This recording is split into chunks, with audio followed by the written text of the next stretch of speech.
what you're going to talk to us about. Thank you so much, Pat, and thank you, Lucian, for inviting me. My name is Sam Stein. I'm hearing an echo. Is everyone else hearing an echo as well? I fixed it. I am Thank as you. well. Is it better now? It's better on my end. Yep. Thank you. All right. Thank you, Lucian.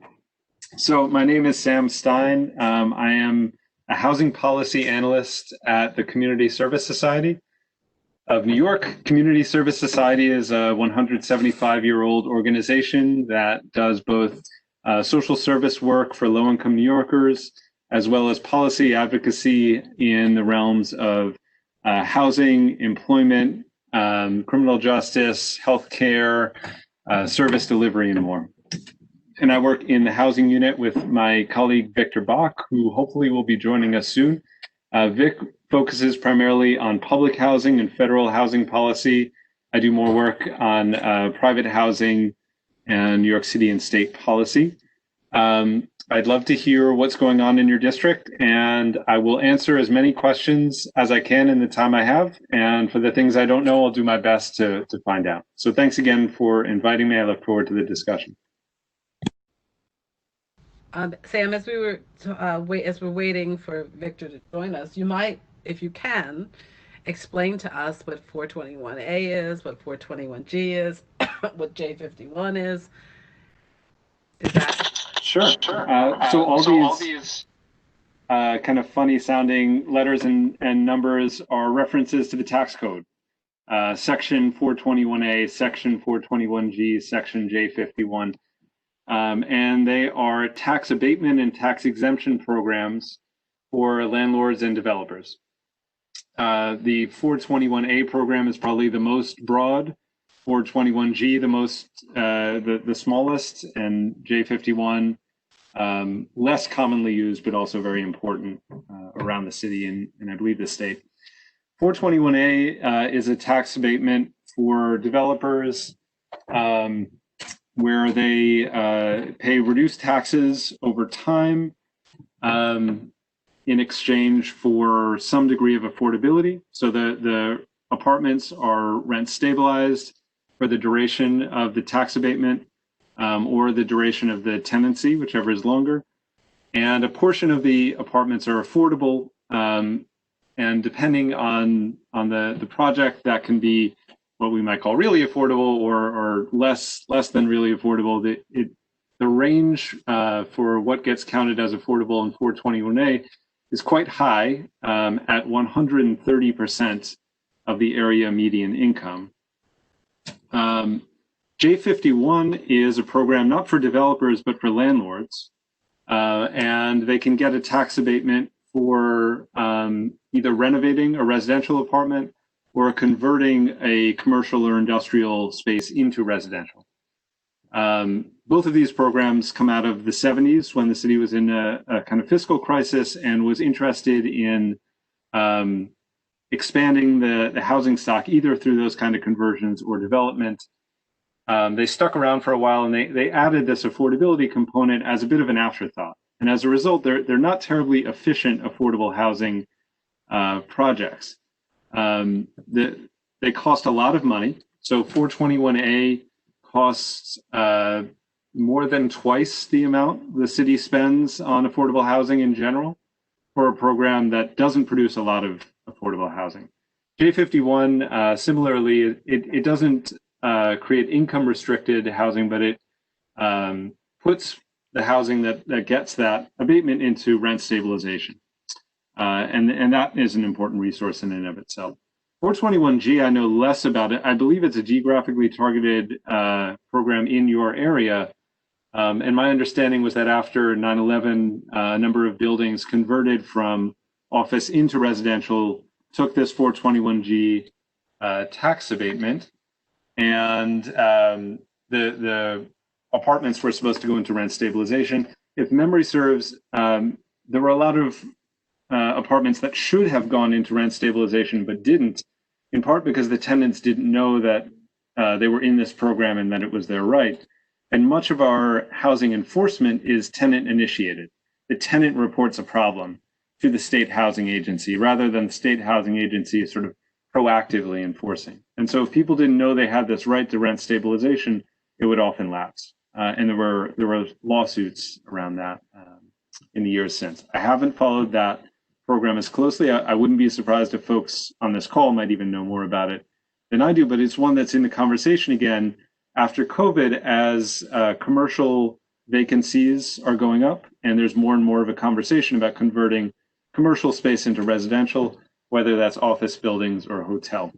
So it is worth taking a second look at that program and seeing how we can do better in the future.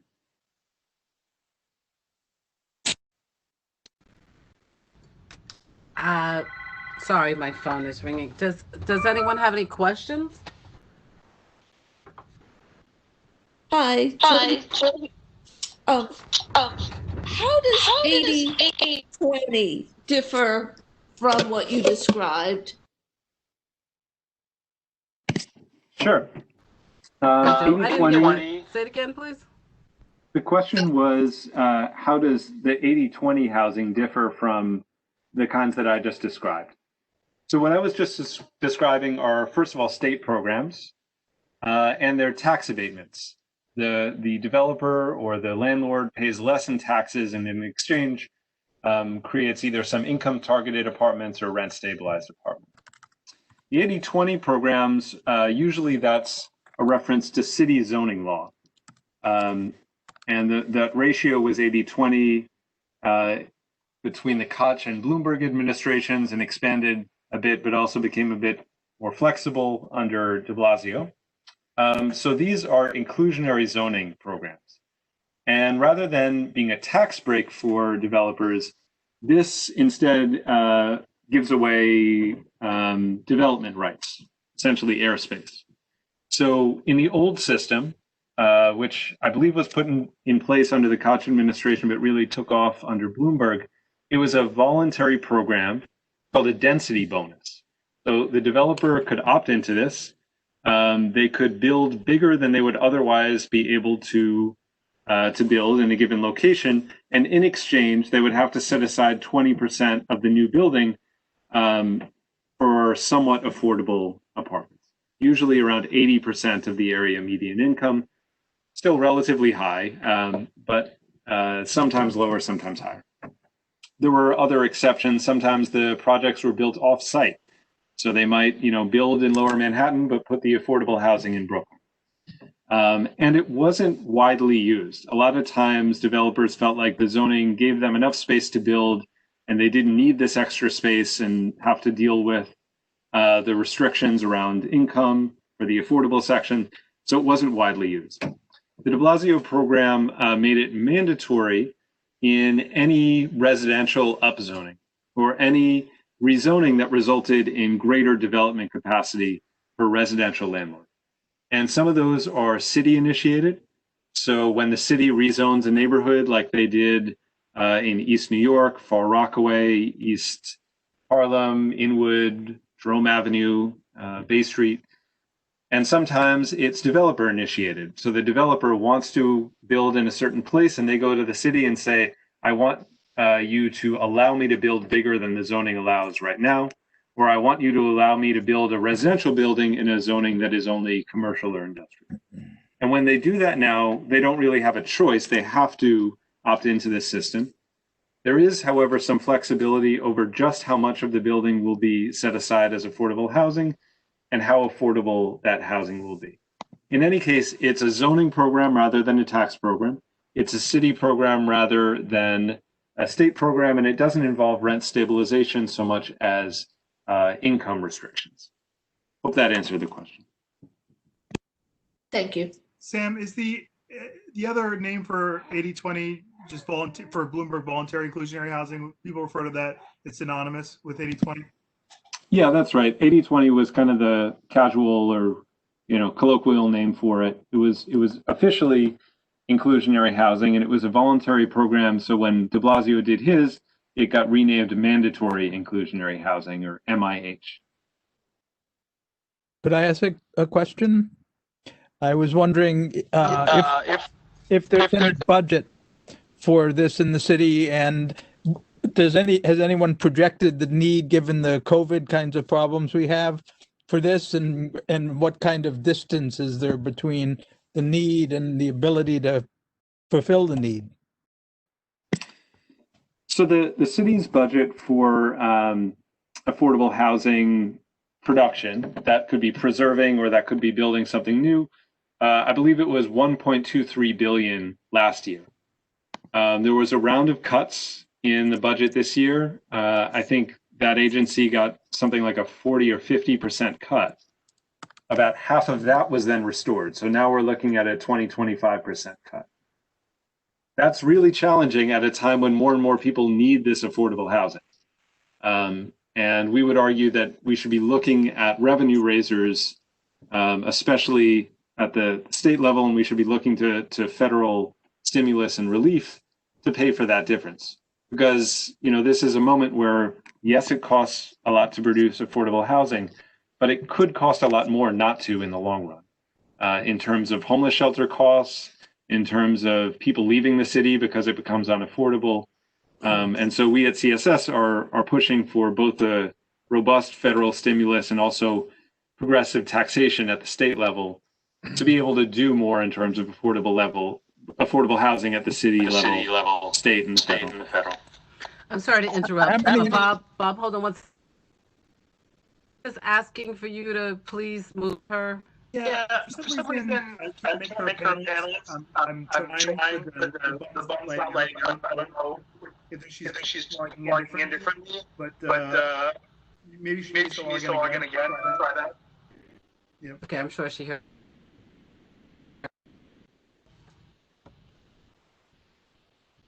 Bob. Okay. I was wondering, do we have any statistics on how many individual people are involved and how many families coming up? And, you know, what's the shortfall in terms of this is how many people and families we have, and this is how much housing we have, and what do we do about that difference? Yeah, I actually wish the city would do more of that kind of reporting. I'm hearing that echo again. I'm sorry, it might be me. I was just going to ask, though, Bob, did you mean in Lower Manhattan, in our area, or did you mean all over the city? I mean all over the city, because these are big number problems, and our part of the city is treated as, you know, an extra place to build things that are needed. But also it's useful to know what's happening downtown, if there's statistics like that. Right. I don't have statistics on Lower Manhattan specifically, but citywide, we do have some projections. So the major affordable housing plan for the city is called Housing New York, and it aims to build or preserve 300,000 units of affordable housing by, I believe it's 2026. And the city is well on the way toward that goal. In terms of new construction, over the last 6 years, we've seen about almost 51,000 units built and about 115,000 units preserved. I've done an analysis of exactly what you're talking about in terms of need, and I'll be releasing that in a kind of long report about the legacy of the de Blasio administration on housing that will be coming out within the next month. And we found that the plan really only accounts for less than 50% of the need for the most vulnerable residents, for people with incomes below half of the median income. And in fact, it overproduces at higher levels. So we're more than exceeding the need for upper level income housing. And I don't just mean luxury housing. I mean the upper levels of affordable housing. And we are vastly under meeting the need in terms of low and extremely low income residents. And that helps explain the rise in homelessness over the last few years as well. We are simply not building housing for the people who are most vulnerable to homelessness. And as a result, we've seen the number of homeless people in the city rise by about 15,000 over the course of time I'm talking about, since 2014. So we really need to readjust our priorities. It does, of course, cost more to subsidize people at lower incomes than it does to provide a little bit of subsidy to people at higher incomes. And so if what you're chasing is raw numbers, if you want to be able to say, we're going to hit this 300,000 mark, you can use the same amount of money and get much higher numbers by doing less affordable housing. But that really doesn't fix the problem. And instead, things have gotten a lot worse. I was wondering, what's the quality of the construction? Do these things meet high eco standards that are built, or are they just kind of toothpicks and walls? Yeah, it's a good question. I mean, they have to undergo the same buildings department approval process as any other kind of housing, but I think that different companies have different records. And I think that the mission-driven nonprofits have some of the best records in terms of both environmental standards, as you brought up, but also just using the best quality materials that they can afford. Whereas the for-profit companies that do also a little bit of affordable housing tend to have a worse record because they prioritize all the best parts and services for their high-income residents. So another thing that we've seen happen, this wasn't invented under de Blasio, it was happening under Bloomberg and Giuliani before him, is a shift toward for-profit entities getting the contracts for affordable housing and a shift away from nonprofit entities. And we think that there's a real problem with that, both in terms of the quality of the housing and the levels of affordability that these companies are willing to provide. Again, this is all laid out in the report that's coming out soon, which I'll make sure to share with the board. Yeah, I was going to ask. Thank you, Sam. Justine and then Mitch. So I guess, and I apologize because I was having trouble getting into the meeting, so I was hearing pieces of it, but was just also distracted. So excuse me if I'm off point here. But one of the things I was wondering about was you said there are tiers of affordable housing, basically. So you've got the really people most at risk, and then there's 15,000 people that have just come onto the streets more recently. What is the city looking at doing in terms of trying to put mixed tiers within the similar buildings? I mean, moving away from the NYCHA projects and into having integrated communities with different levels and different buildings to make the affordability and also the benefits of schooling and community and support and everything else available to all people, because every single person in that level, whether they're the homeless people at the bottom or newly homeless, whatever it is, at risk versus the very wealthy at the top, they all have value to add to each other. What are we doing as a city to put them all in the same place, in the same neighborhoods, so that we are actually much more together? Right, and the answer is not enough, certainly. The city is very good at studying this. Just released a major report called Where We Live that looks at the dynamics of segregation and some of the ways that city policy has furthered it. We haven't necessarily seen great strides towards action around it. What's holding that up, and what can we do to push it? I mean, I would need to find the information in the articles that I've read and the studies that I've seen in other cities. But the overwhelming evidence that I've seen is that it brings everybody up. There's not a question of saying, oh, we're going to bring everyone to the same level like this, and there's a little bit of coming down. Everybody benefits and everybody moves up when you do this. And communities do better. Everybody does better. What can we do? I mean, this is great. You're saying not enough, but I guess I just want action. What can we do? Well, it's important that relatively well-off areas of the city say, we want this, because the assumption is always that these areas don't. And there are very vocal people within them who will speak up to that point, and may establish lawsuits in some cases. And so, as the community board, it's very important to show that you have a different philosophy, and not just, a philosophy, but a willingness to take action. So I think taking away the excuse from the politicians that, oh, this will get, locked up in local review is very important, because that is what they will say. Interesting. Thank you. Because I think there's a big difference, and I know it's someplace on the agenda tonight. We're going to be talking about the homeless shelters and on William Street. There's a very big difference between what I'm saying and that. And I want to make that clear to anybody who's listening to that. There's a very big difference between the two things. Doesn't mean I'm against any one or the other, but there's a very big difference. And I think that also needs to be made clear when the politicians are being spoken to, because integrating levels within buildings, especially in the city, we are in a city, they're all in the same building, is very different than putting a bunch of homeless people at risk in one place. That is NYCHA, or in different levels, you know. I happen to support NYCHA though, and I happen to support public housing, and Yes, I'm not against Yeah, it. Don't get me right. wrong. I think, you know, sometimes we focus on concentrations of poverty and we don't focus on concentrations of affluence, right? And what you're talking about is genuine integration. Yes. What the city has been willing to do, yes. But there are people who are in, you know, immediate need right now, and it's also, you know, essential to meet their needs immediately, and to make sure that it's not just the neighborhoods that don't have the political power and political capital to say no, that end up being the sites. I just wanted to say hello. I finally made it and stepped in the middle of the conversation. It sounds very interesting. I just thought that you Was mentioned. do. Everything's breaking. Welcome, Vic. Hi. Vic, do you want to introduce yourself quickly?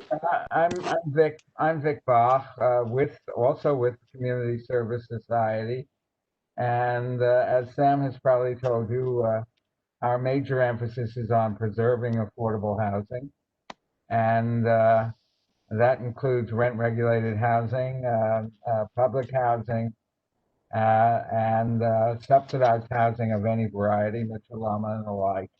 So, we have a website. You can see the bulk of our work there. And we were delighted to be contacted by Lucian and to have a chance to meet you.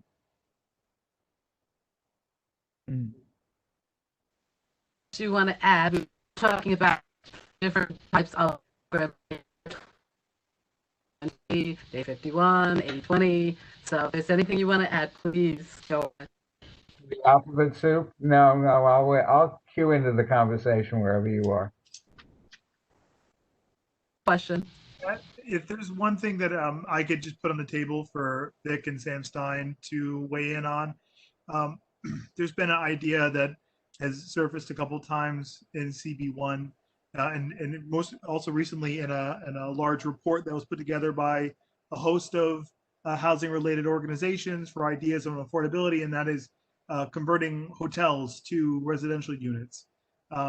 Certainly, there's a lot of similarities between a hotel room and a person's residence. Of course, it's not one-to-one, but just want to get your insight on the feasibility of doing so and what sorts of legal roadblocks are currently existing to doing that writ large. Because to me, it gets into like the SRO space. And certainly that's a type of housing that was legislatively eliminated in effect. And I just want to see what your thoughts are on that.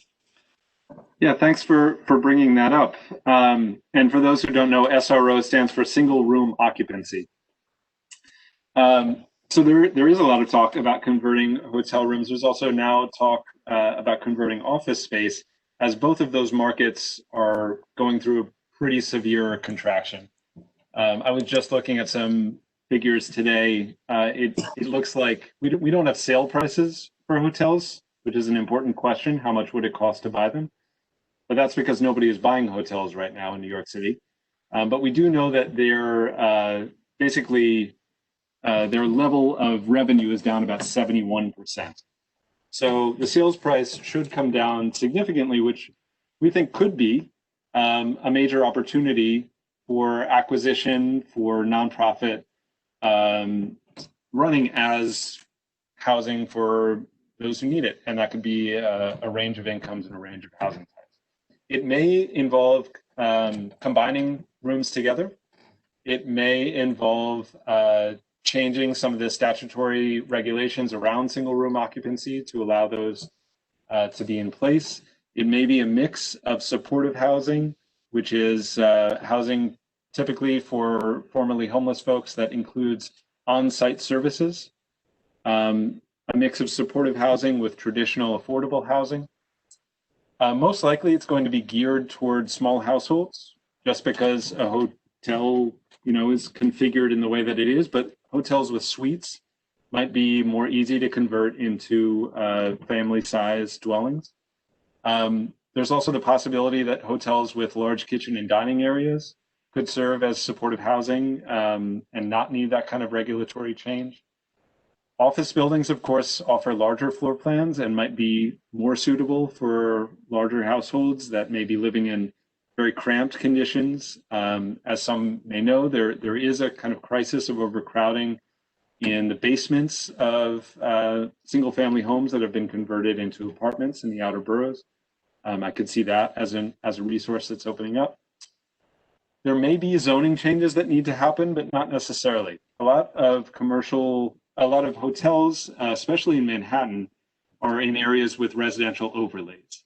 And so it would not require a rezoning to change it from a hotel into residential use, as opposed to some of the outer borough hotels that are in manufacturing districts, like some of the ones out by the airports, for example. But those are also not necessarily great places to live, as they're not terribly well suited for transit and maybe in highly polluted areas. Whereas the ones in Manhattan and residential parts of the boroughs are actually areas that are quite desirable and hard to build affordable housing. So we think there's a lot of opportunity there. It will probably take some regulatory change at the city level, including around what kinds of vouchers can be used where, as well as the building code question. Probably takes state enabling legislation and possibly an acquisition fund. And I think there could be federal money that's available for this as well. Pat, I just have to say, this is an opportunity to look at that integration that I'm talking about. This is it right now. You don't need to go. I don't know if it's my microphone, but yeah, you're right, Justine. Is somebody but both listening to the meeting, like on two different devices or something? Because that may cause it. Or maybe you don't have enough bandwidth. Somebody doesn't have enough bandwidth. They need to shut off their video. I think, Pat, I hate to say that. Overall, we just have to have really, really good microphone discipline. Everyone, when you're finished speaking, you have to mute yourself again. That will eliminate the feedback effect. Vic, I saw you talking, but you were muted. So just want to highlight that Vic, I saw his mouth moving. Sorry about that. I just wanted to point out that there's an interesting precedent for at least one for hotel conversion, and that's the Times Square Hotel in the Times Square area in the theater district that was converted to supportive housing by an organization called Common Ground, whose mission was to develop housing for the formerly homeless. So it's been done at least once. I suspect it's been done several times. Yeah, and I happen to live 5 blocks away from it. It's a really nice building. They did a great job. Beautiful. And they actually involved residents in some of the work of renovating the building.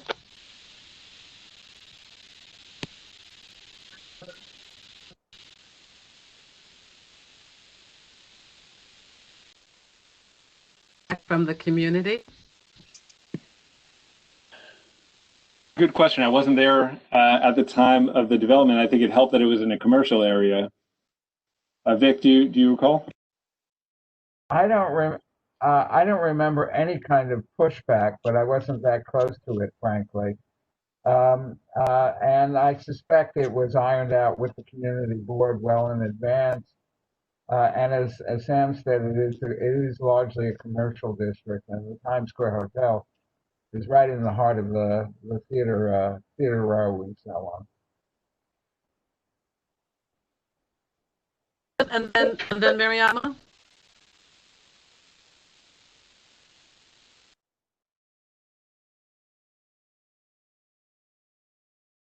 Who did you call on first before Mariana? I'm sorry? Who did you call on first? Elizabeth Wilson had a question. Oh, sorry, I didn't hear you. So I have a question for you that may not actually have an answer. But when I'm referencing your conversation with Justine when you talked about you talked about essentially influencing affluent neighborhoods to be more open to affordable housing. How do you suggest we go about doing that? I mean, this might be the $1 million question. I don't know if there's an answer to it, but do you have some thoughts or ideas on how we can do something like that? It's a good question, and one that honestly I haven't been asked to comment on. You know your community best as the community board, and so I think what arguments will resonate the most. For some it might be an understanding that poverty and homelessness can befall any of us, and so we need a strong safety net, and we need protections for everybody, because there but for the grace of God go any of us. So that's one way. I mean, it could be looking at people's family history and saying, you might be doing well right now, but your grandparents benefited from affordable housing programs, whether they knew it or not. It may have been a FHA financed home, but that is essentially a form of public financing of affordable housing. And so getting people to understand that this is actually a quite normal thing. And then finally, the benefits of an integrated neighborhood, that these places are more interesting, more vibrant, and ultimately better for everyone. And there can be something stifling about economically homogeneous neighborhoods as well. Right. Those are a few thoughts off the top of my head. I think part of the problem is we have to educate people, and I don't think there's enough of that. So I think that's important. Education and interaction. People are afraid of what they don't know. Elizabeth, thank you. Marianne. I was wondering if there was anything being done, or if not, if there was anything that we could do, sort of like the work behind the scenes in preparation for some of these things. Like, we know that if we move lower income people into their own building, whether it's a hotel, a shelter, a home, or whatever, in the midst of an affluent neighborhood, for example, that people are going to be upset, and doesn't necessarily have anything to do with being opposed to homelessness or to homeless people. It has to do with their property values. So knowing that in advance, is there anything that we can do from behind the scenes, maybe or to begin to sort of implement or work towards something that like what Justine suggested, which I think is different when people are integrated into the same buildings where however you got there. So I may pay market rent and maybe you have a Section 8 voucher, but we're still in the same building trying to preserve the same community, rather than you maybe being in a completely different building without a care for mine, where I pay taxes and where I pay a mortgage. So I do see a difference there. If there's anything like from behind, it's like the city does no planning for anything it does. Like, we know that these are going to be the outcomes, and then we just do it and then wait for people's reactions. Is there anything we can do to avoid maybe some of that?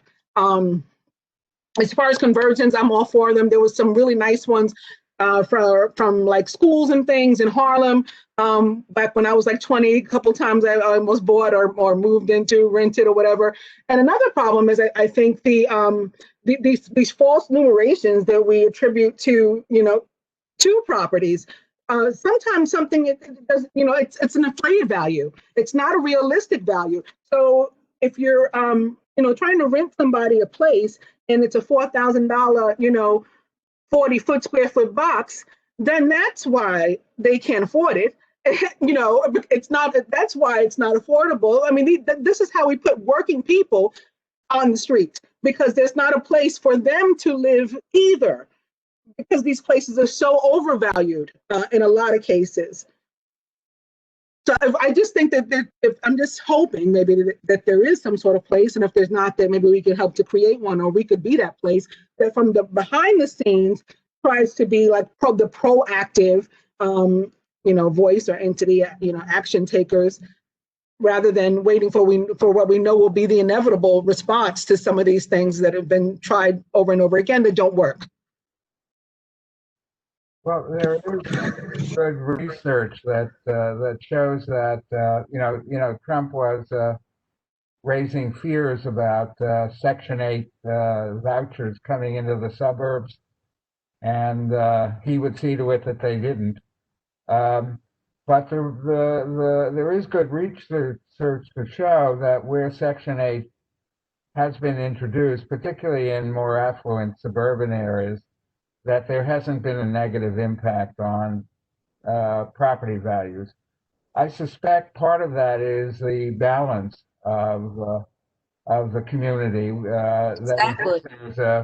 If there's I think enough it's definitely the balance, and I think it's that there's an equal share in the caring of the property and of the premises. But when you have people in battling buildings, you're in a poor building and I'm in a fancy building, or you have a poor door and I have a big, a doorman, then you're inviting these issues, or we're asking for them. Of course, because you're making people unequal and you're making people feel badly about themselves and be undervalued. Whereas if you're putting everybody in the same place and you're saying to them, everybody is going to contribute X amount to the living space here. And if your X amount is just a little bit smaller than my X amount, depending on what it is, that's okay, because you still have to do your part. And everybody's all part of the same thing. That's the whole. Justine, hold on. Finish with your question? Yes, sorry. Thank you. That's okay. Welcome. Hi. Thank you very much. Oh, and Pat, just so you know, I do think it's you, because I've been noticing that it's whenever your mic is on, for some reason there's some weird echoing going on. But so Victor and Samuel, thank you so much for coming to speak to us about such an important topic. I agree, Justine, with you 100%. I really, while I respect that NYCHA has a benefit and a value, I think that the way that we start trying to affect real change in our communities is by lifting each other up. And I think that the key to that is actually integrating our communities from all levels. And just as Justine said, it's not so much about then you or me and them, it's about us together. And that us and that exposure tends to lessen, I guess, the fear of something that might not be known to you until that point. And so I do think that the integration is absolutely key. And so my question is, in the absence of mandatory inclusionary housing, which in our neighborhood, I'm frankly not sure that is actually that widespread. How do you incentivize private development to include different rates of affordable housing within a building that actually does try to address this in a way where it integrates at varying levels, market rate, and to varying levels of affordability, a vertical neighborhood, so that there is no us and them, that it becomes more of a we? I think that's the multi-billion-dollar question in a lot of ways. And that part of the problem is that there's a great deal of profit to be made from not operating in that way. And so, if developers can make much, much more, they will, and they will maximize out the rents or the sales prices. Okay, we're getting some pushback on that, but I'll just make my point. And then, what we have instead is a little bit more control over, either subsidizing new development for specific AMI groups, which could be a range, it could be for a specific one, in new development or in conversions. And there are various kinds of programs, and HPD has what they call term sheets, which are basically mix and match programs for different ranges of affordability. And in almost all of the programs, it is a range. And basically, there are cross-subsidy programs on top of external subsidy. So people are paying what they can. They pay basically 30% of their income, and that income ranges from extremely low to more moderate. So that's not uncommon, but it's something that nonprofit developers are much more willing to do because they are foregoing profit. I live in a neighborhood. I live in Hell's Kitchen. I live in a limited equity cooperative. So that's one form of affordable home ownership. Directly next to me is a supportive housing shelter, essentially. There is a market rate luxury building that's exactly the same size as me, 1 block away or across the street. There's a high-rise affordable housing development a couple blocks away. It is an integrated neighborhood. Not every single building is necessarily integrated in the same way. And I think a lot of that has to do with what the system allows for. And I would look to push that system further. And I think if you can be a voice saying, we want integration in our neighborhood, we want integration at the building level, then that gives politicians a little bit less of a chance to say that, no, this isn't possible. This isn't what our people want. I actually think that the building level, frankly, isn't enough. I think that what we really need is to have it at the hallway level. I think that you need to have it so that your neighbors are, maybe a little bit different from you, but that difference is an opportunity to learn and interact and open yourselves up to different experiences and not a point of fear, right? So that's one thing. But the other thing is that I understand completely what you're saying about private development versus nonprofit development. But private development has to be a partner in this because the majority of the work that's going on in terms of development is private development. And they answer to their equity partners. They answer to their banks. And they do take on enormous risk doing what they do. And so there has to be a way, and frankly, I thought the old 421A model was absolutely not it because it allowed for you to purchase the tax credits and put the affordable housing somewhere that wasn't even in your building. So it didn't address integration in any way, shape, or form. But to actually integrate within your own building, but to do it in a way that you can sort of point to your equity partners and say, hey, this is a fiscally responsible way to work, and we are actually utilizing this to our benefit. And so long as it's to their benefit, the equity partner doesn't care whether it's integrated or not. They're just looking at, how much profit the project yields, right? But then what we're doing is enabling the building and the neighborhood and the people in the building to become this integrated vertical community that we are hoping for. So I'm wondering, does such a vehicle or does such a path exist? Or are we working on such a path?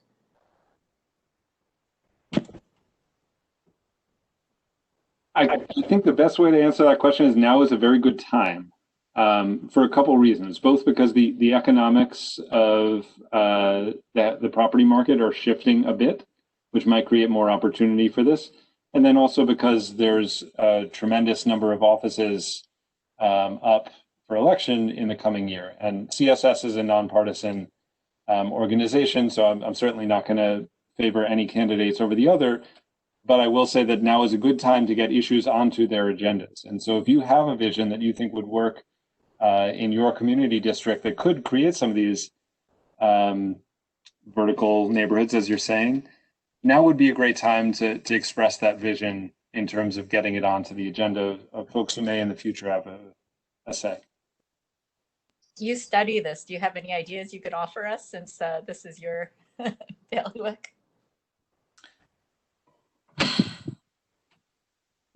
I'll certainly think more about it. I mean, the truth is a lot of what we do is making sure that the lowest income people are the best served possible. And that's an important goal to meet that I believe should be met through the kind of vision that you're talking about. But we have also affordable housing plans that are just for housing low income people, and I don't think that there's anything wrong with that either in and of itself.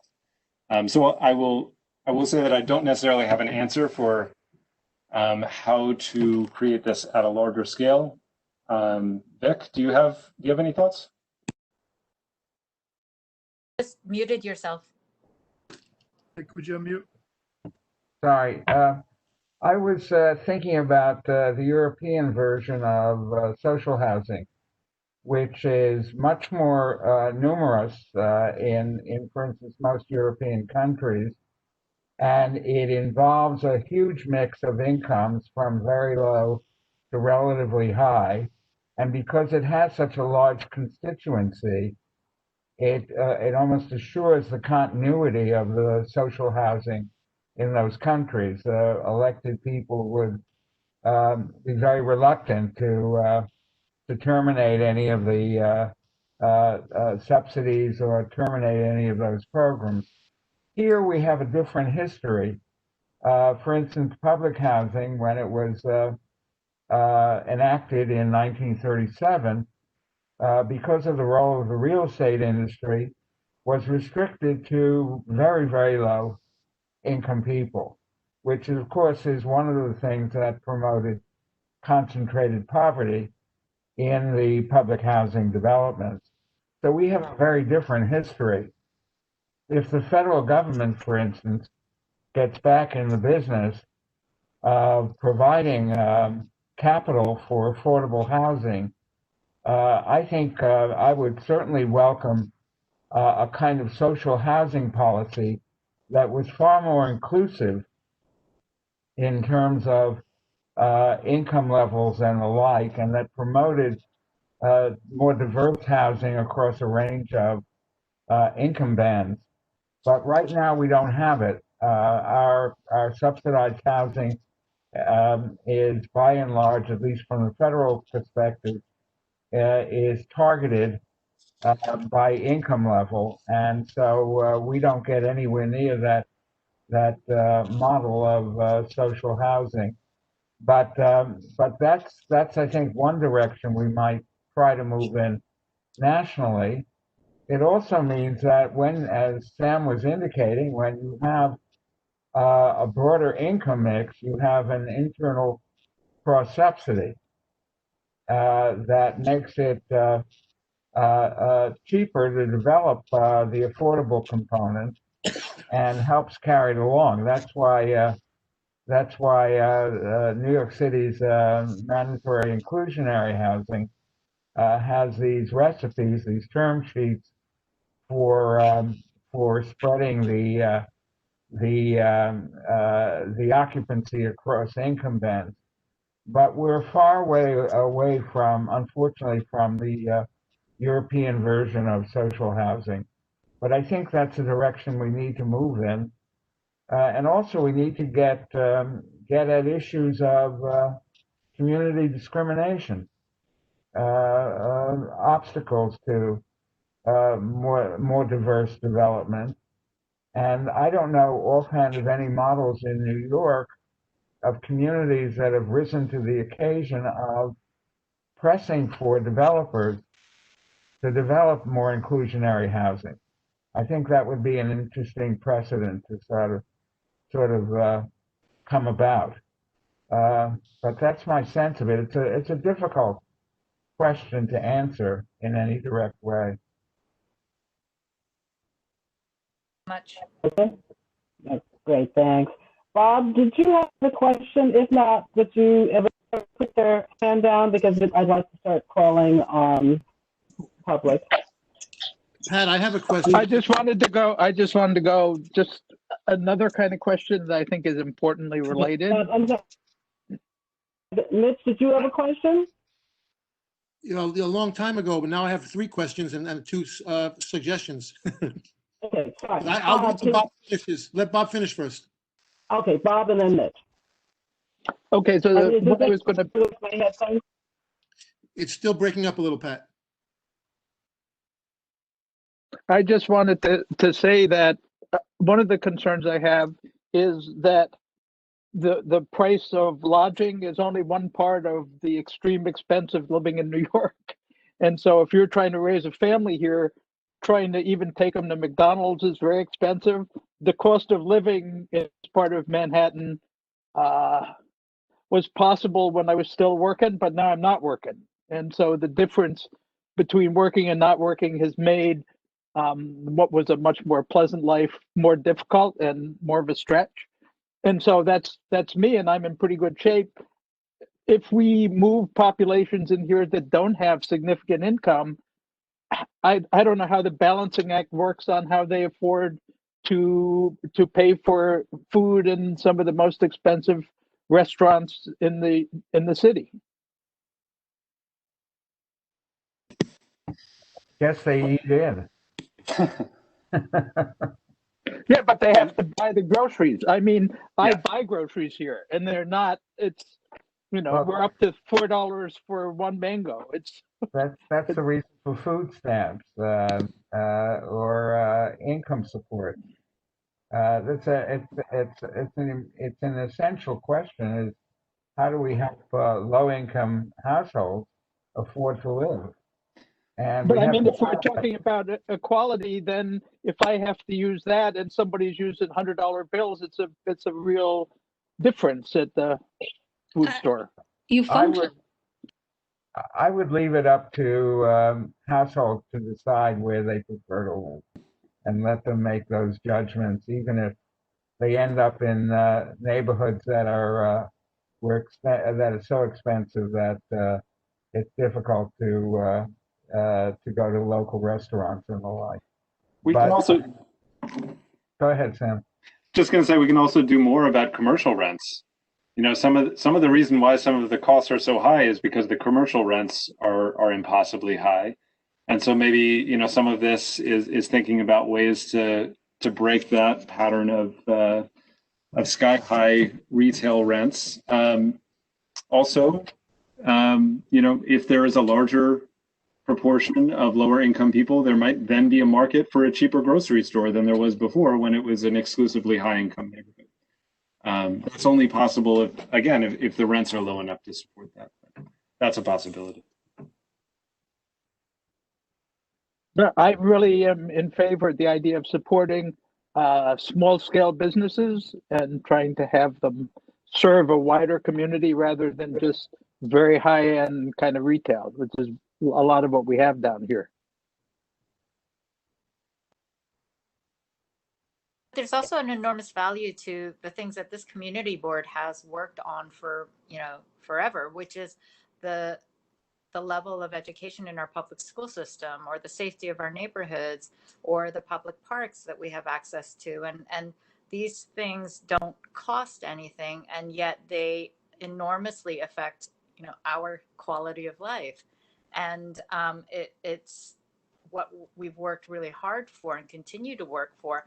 And I think that having access to that would outweigh, let's say, the negative of maybe having to walk 5 minutes further to get a more affordable mango, for instance. I just feel like there's certain things here that are really tangible benefits in our neighborhood that I see us, all of the members of our community board, fighting for very strongly at every single meeting. Mm-hmm. And these are benefits that can be shared at no cost, but they're incredibly, incredibly valuable. Right. It goes back to that planning question, though, because, we had, for example, a Pathmark grocery store that people from every side of the district used to shop at, and people from other areas used to shop at, and sometimes I'd shop at ones in other areas, and, and vice versa. You could shop at one in Brooklyn. And that was affordable, like across the board to whomever. And that was taken away and replaced with a luxury tower. So it's like, people are not planning properly. We're just putting up a bunch of luxury residential, no amenities to support the affluent people or the others, to support anybody. Just poor planning across the board. Built all these hotels. I used to sit in licensing meetings or financial district committee meetings, like, oh my God, another hotel. Like, how many hotels do we need? How many tourists are coming here? And now we're so overburdened with a neighborhood of nothing but hotels and banks, and nowhere to actually shop for anything realistic or necessary. And it's really just a shame. But let me ask a question. Everybody, there's a lot of people who want to speak, so we're gonna have to wait for the chair to recognize people to speak. Pat, unmute yourself, Pat. I think Mitch goes next. As Miriam was saying, that property was sold, and the developer came in and put up a expensive high-rise. how do we have control over having, some say in what goes into our community? We had control, Pat, and it got past us. Urban Renewal District was the Urban Renewal District, and it got past us because that expired and no one was paying attention. It was a default on everybody's part. So, what do we do then next time that we have something like this happen, come before us? And Victor? The first question I'd ask is, are there other urban renewal areas or large-scale redevelopment areas in the district to be aware of? In our district, I don't think so, but Lucian would know best. And I think something was done to address it, that there would have to be notice going forward, but I don't know. But that's not by us. All right, let's move on. Mitch, after Mitch, I'm going to open it up to the public. Mitch? Okay, thank you, Pat. I've been taking some notes, and first, Sam, I have a suggestion, and then I have a couple of questions. In the beginning, and first of all, I support everything you're doing. In the beginning, you had said that the state is not, it's the residents are the ones required to find out if they're eligible for the 421, and the state is basically like, responsive instead of proactive. In your lobbying or your efforts dealing with the powers that be, I would think that that's something that you should really focus on, that the state should be required to be proactive to let the residents know they are eligible for 421 instead of, just like they send notices to everybody about 1,000 other things. Is that something that, might be, easy to at least put on your agenda? Yeah, and I'll say that there is a coalition to reform HCR, the Homes and Community Renewal Agency that's responsible for enforcing these laws, that's pushing for exactly that kind of not only information, but really proactive enforcement, figuring out where it's not happening, whether the tenants know that they're eligible or not. Right, but besides the enforcement, letting the tenants know, like that the building, and maybe every couple of years sending out notices because people move. Okay, number two. You were talking about the 80/20 buildings. Does that come out of, that's the city one, that's the LIHTC, the low income housing tax credit? No, it's actually, it's not a tax abatement or a subsidy at all. It's a cross subsidy program in exchange for more capacity to build. Well, there are some 80/20 buildings that are in the low income housing tax credit. And so my question is, it has similar rules to the 80/20. If you live in one of those buildings, and let's say you've been there for 25, 30 years, you're a senior citizen, and your building expires at while you're still, healthy and breathing, what are your rights? Do you have rights to be, if they opt out, do you have rights to be grandfathered in? Is there any rights that you have? Because that's a situation that's facing some of us in the next coming years. Vic, can you take on the LIHTC expiration question?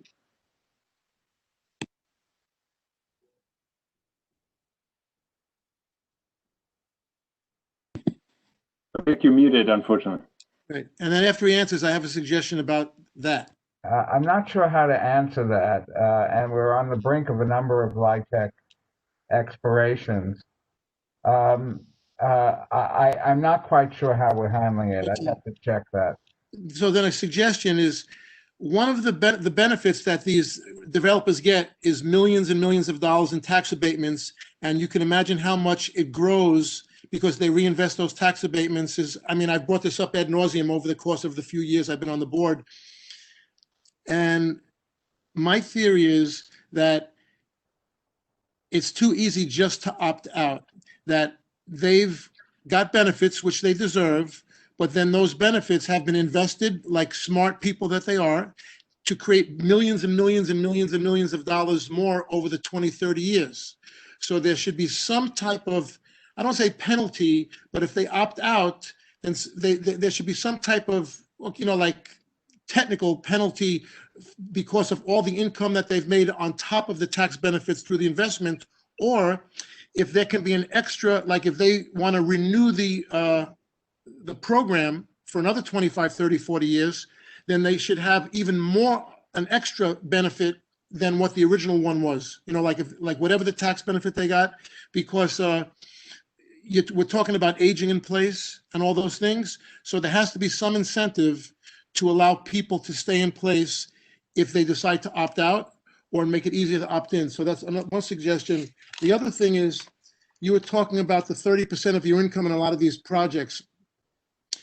Originally, it was 25% when these programs started around 50 years ago. And I think it was during the Reagan years or right after that they increased it to 30%. 25% was always the number that I was taught. You need to make enough money to have 25% to be your rent. That might be something to try to politic to see if we can get it to 25%, even though it might be unrealistic. Number 3 or 4, to kind of like suggest about what Marianne and Justine were talking about is inclusionary housing with different levels. The 80-20 buildings are kind of like that, where the 20% basically have the same services in the luxury buildings, but making it 70-30 or 60-40.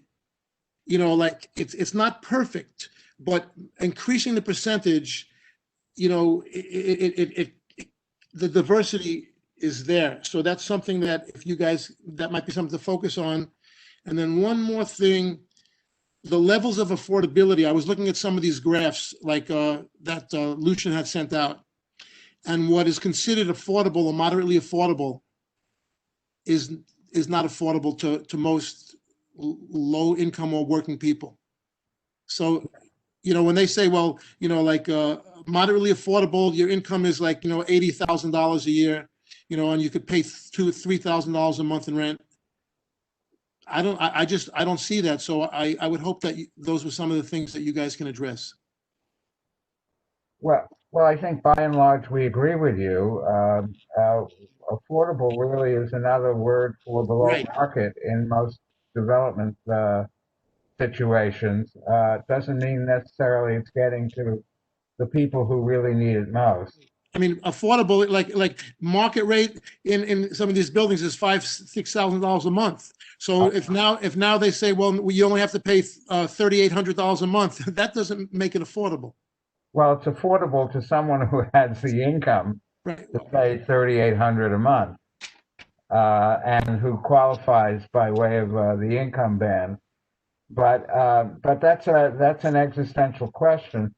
I think the dilemma is that when you develop housing, the numbers need to work, and if the market rentals don't have enough of cross subsidy for the low income units, and if the proportions don't work, the development isn't feasible. Right. So I think one central question is, are there external government subsidies to support development that is much more inclusive, that doesn't require that the building itself cross-subsidize the low-income tenants in the building? Right. And that's a major question, mostly I think at the federal level.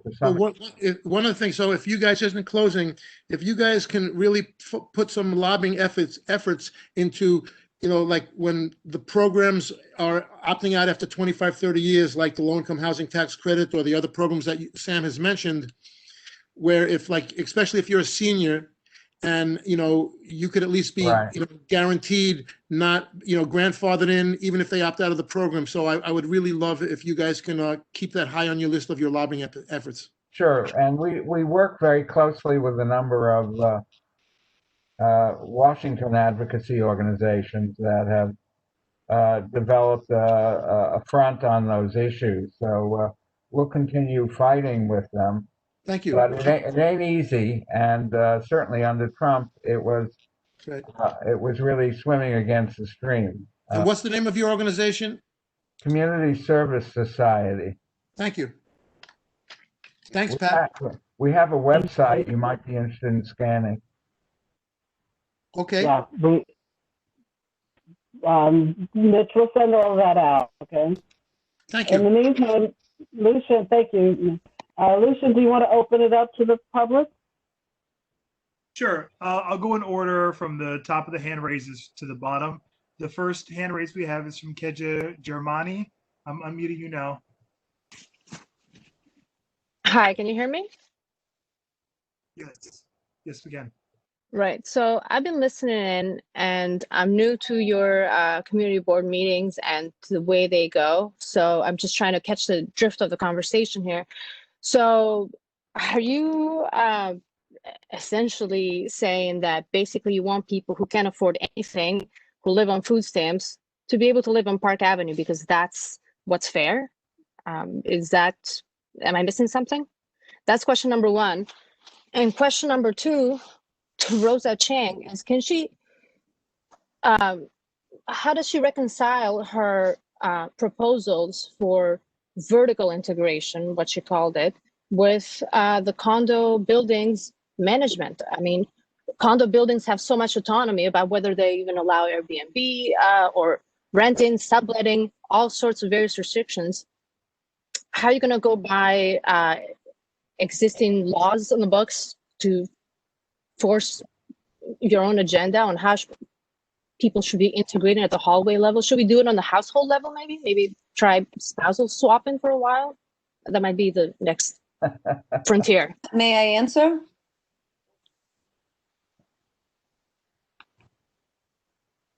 That's Justine asking. Just, Does do Victor and Sam have any answer? And then Rosa, you can chime in.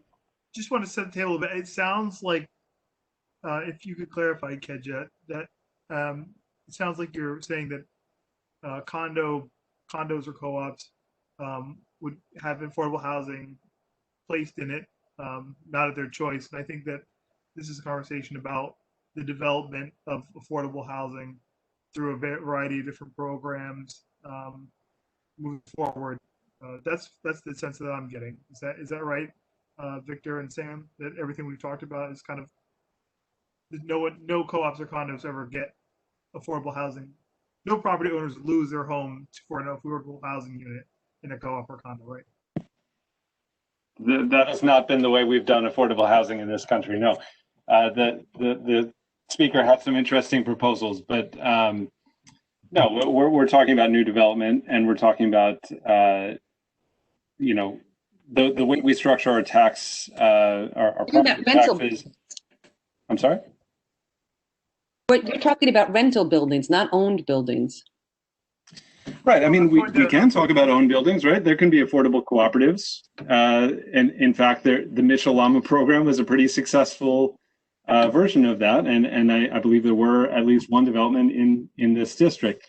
But no, we're not talking about redistributing spouses to create equality at the household level. Interesting proposal. I think I may have misunderstood. I'm going to let Kedja back. I'm going to unmute her so she can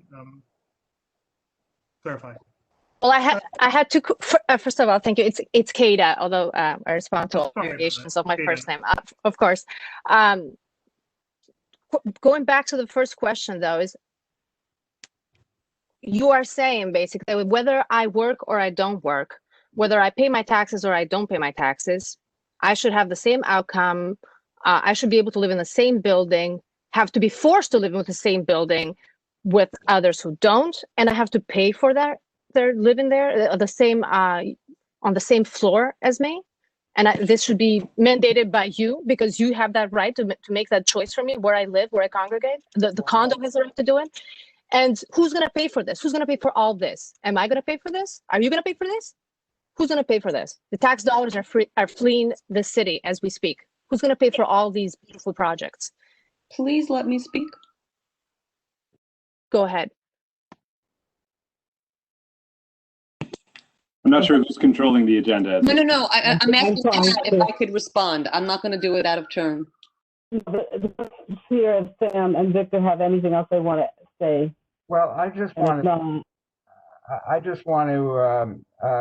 I think one that low-income households ought to have opportunities to move into better neighborhoods whenever and wherever that's possible.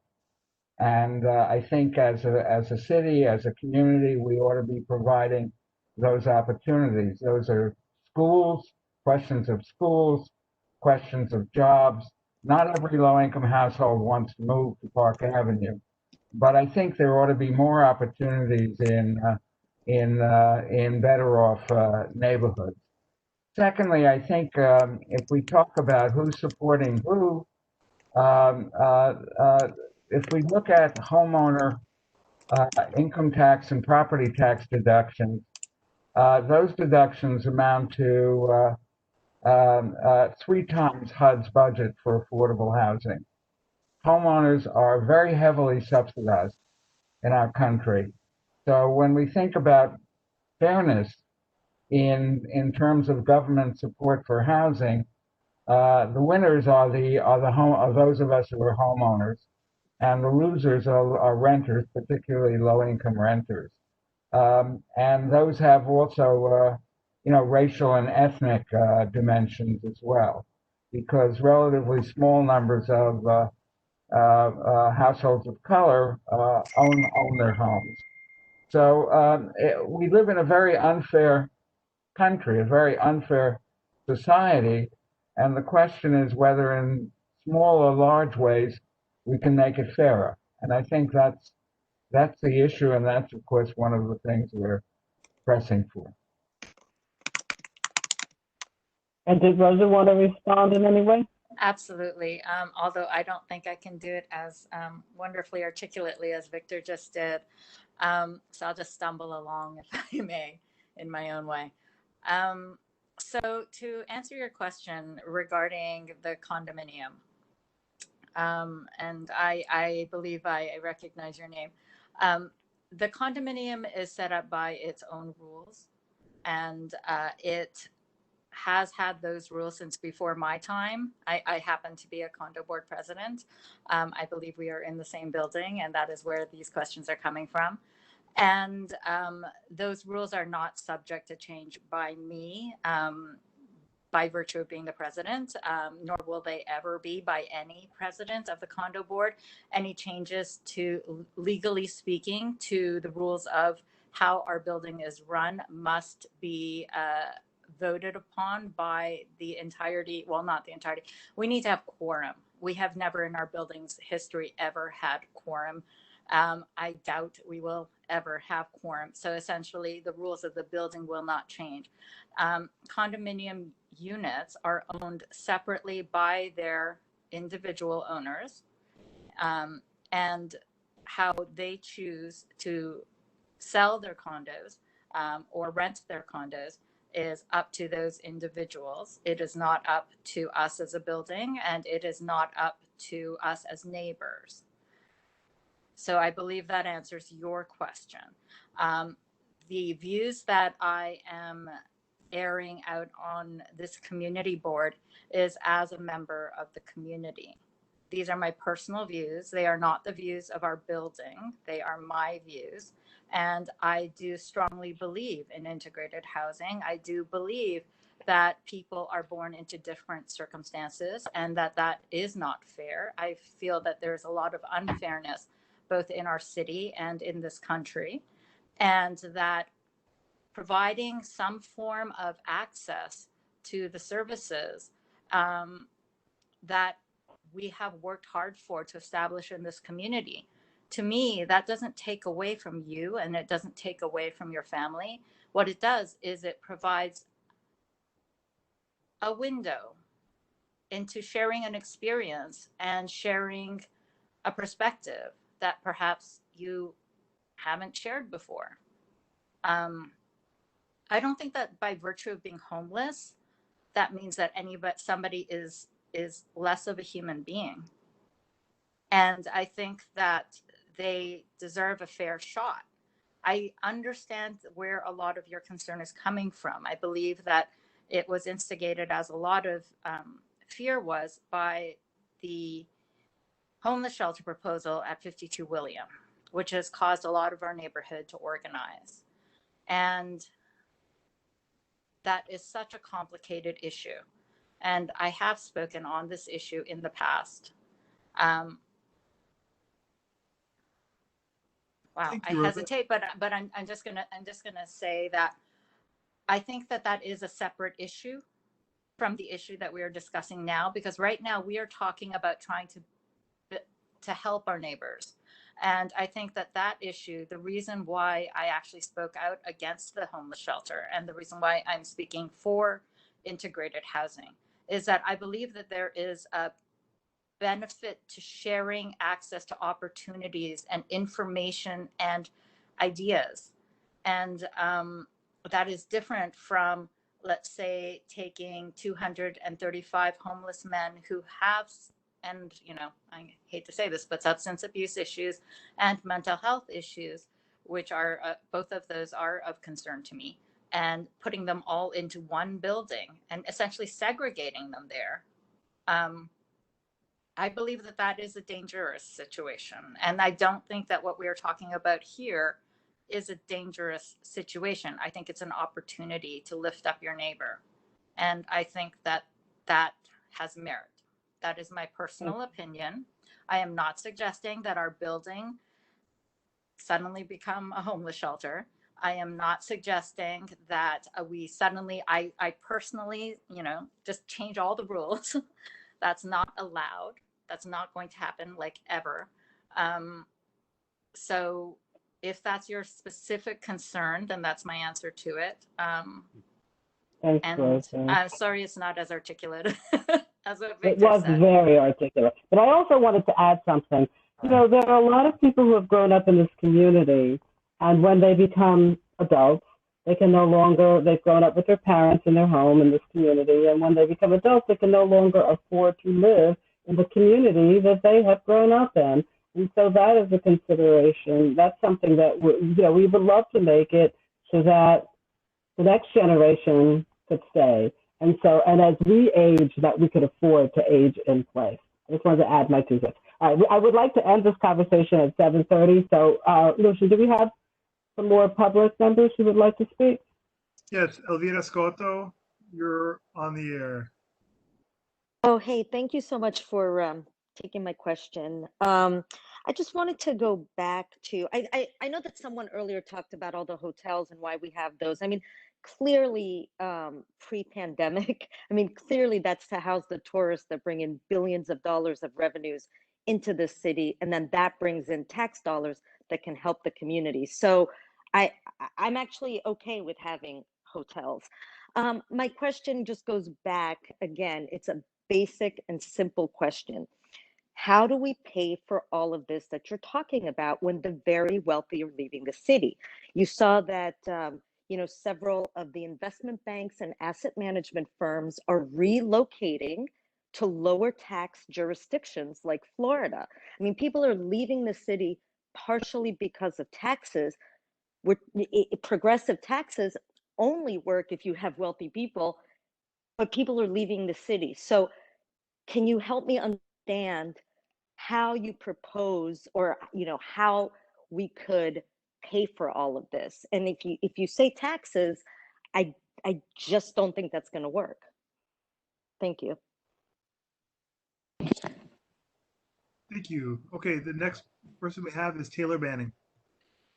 Does Daniel or Victor want to address? Sorry about that, Taylor. Please hold. Well, we could certainly make our tax system more progressive. Certainly at the federal level, reverse some of the tax cuts that the Trump administration carried out. And we could certainly do more at the state level to tax very, very high income folk. The evidence doesn't suggest that many of them will leave New York as a result of more progressive taxes. They certainly stayed in New York when our tax system was progressive to begin with. So I think we could certainly do more by way of the tax system to raise some of the funds we need to better our city, our society.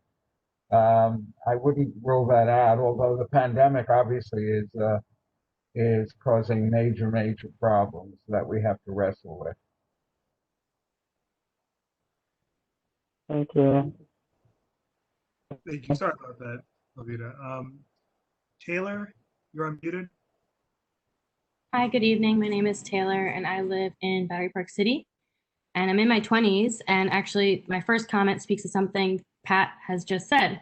I grew up here, raised here, Manhattan educated 100%. My sister went to the schools that opened up as we grew up here. They opened up around us, and she had the opportunity to open with them and start them off. And I'd like to settle down and start raising a family here, but I can't afford it. And my cohort of people who grew up with me here can't afford it. And my cohort of people who didn't grow up with me here but liked it when they came to visit can't afford it. So it is an issue. And my other point was, every New Yorker, no matter where they live, has the right to a safe and stable home. And we are in a pandemic, which makes that crisis all the more real right now. And it's freezing, and there are far too many people without shelter, and that needs to be fixed. And then, as a very wealthy neighborhood in the US, we have a responsibility, I think, to help provide that housing and provide it here. Yeah.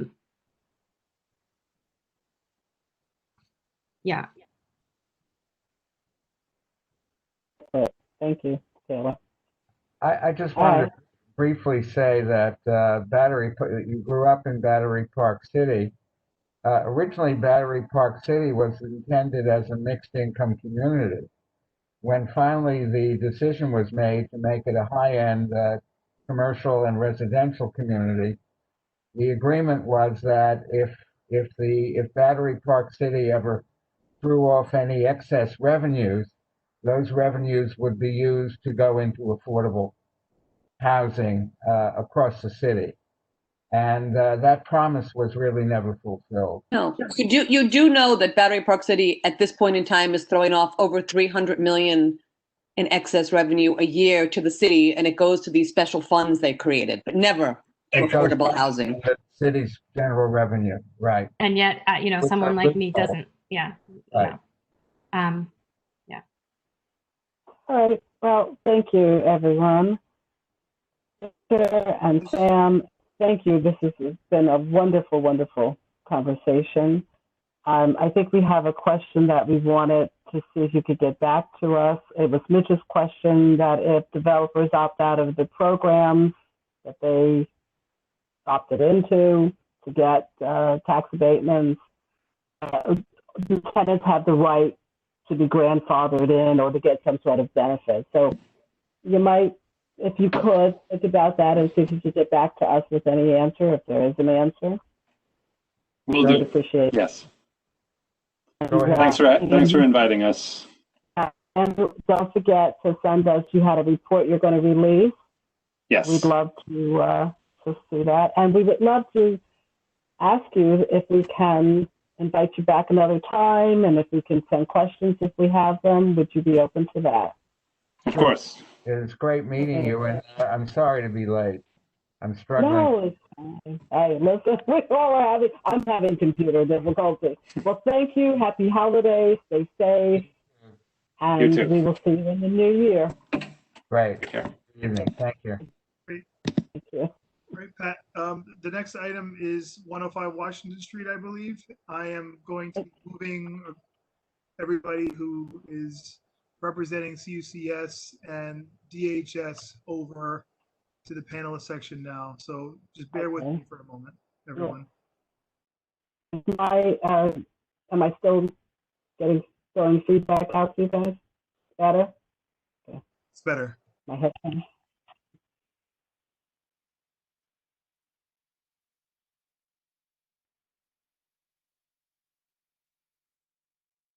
While we're waiting. Hi, Mimi. Hey. Who else am I say hi to tonight?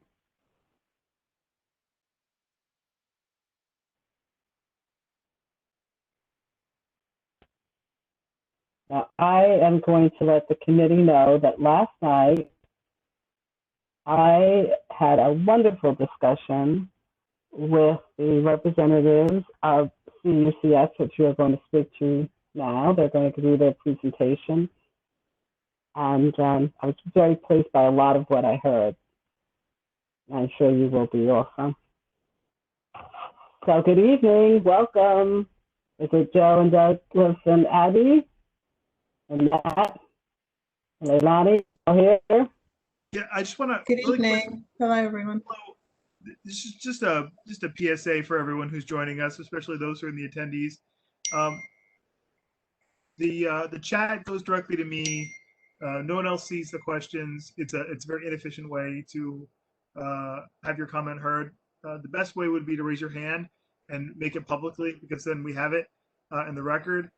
If you need an accommodation, if you're not able to speak it publicly, please let me know in the chat, and then I'll read it out for you, and we can work that out. But really, I want everyone to use the microphone. That is the best way. If there's time, Pat will get to as many people as we can accommodate for the amount of time we have available for this item, as we do with all items. So with that, Pat, the floor is back to you. Let's try for 35 to 40 minutes and see where we get to, all right? So, okay, good evening and welcome. Thanks for coming tonight. Would you please introduce yourself?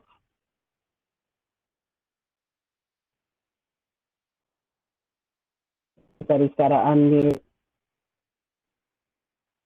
I see Douglas. I'll just kick it off and say my name is Matt Viggiano, and we're here with the Center for Urban Community Services. You see Doug, Joe DiGenova, and Abby Naimiche. And I'll turn it over to them to introduce themselves because they're much better at that than me. Maybe we start with Joe. Have we added Joe DiGenova as a panelist? I don't see Joe. Oh, yes, I do. I see Joe's there. He's right here, but I don't think he's on. Who is going to be sharing the presentation? Who do I need to make the presenter? Joe DiGenova. Joe? Okay, I'll make you the presenter. I'll just unmute it. Good evening. Okay, I can't see myself on the video. I don't know why, but I'll just go ahead anyway. Hi, my name's Joe DiGenova, as you just heard. I'm the CEO of CUCS, the Center for Urban Community Services, and I'm here with two of my colleagues, Abby Yamachemika and Doug James, and we're here to talk about 105 Washington Street and the safe haven we'd like to do in that location. I'm just going to do a 1-minute overview of CUCS and then turn it over to Doug. CUCS began at Columbia University School of Social Work in the early 80s to address the problem of homelessness. We left the university in 1993 to become an independent nonprofit, and our mission continues to this day to be to help people rise from poverty, exit homelessness, and be healthy. We do that by providing a number of different things. One is street outreach services to people living on the streets, transitional housing like the project we want to discuss tonight, and permanent housing with supportive services on site, psychiatric, medical, and employment services. We also provide training to 17,000 people a year in how to work with homeless and formerly homeless people. We pride ourselves in being known for doing very high quality services. We have a simple rule about that. We want our services to be of the quality that we would want them to be for ourselves or a member of our own family. Many of us have given our lives to this work. Between the three of us here tonight, we've spent 75 years helping homeless people get their lives together and get themselves back on track. And that's what we live for, and that's what we work for. I'm now going to turn it over to Doug James, who's going to talk about the facility that we'd like to create at 105 Washington Street. Wait, quickly, Lucian, could you let me screen share instead? I just handed it over to you. Thanks.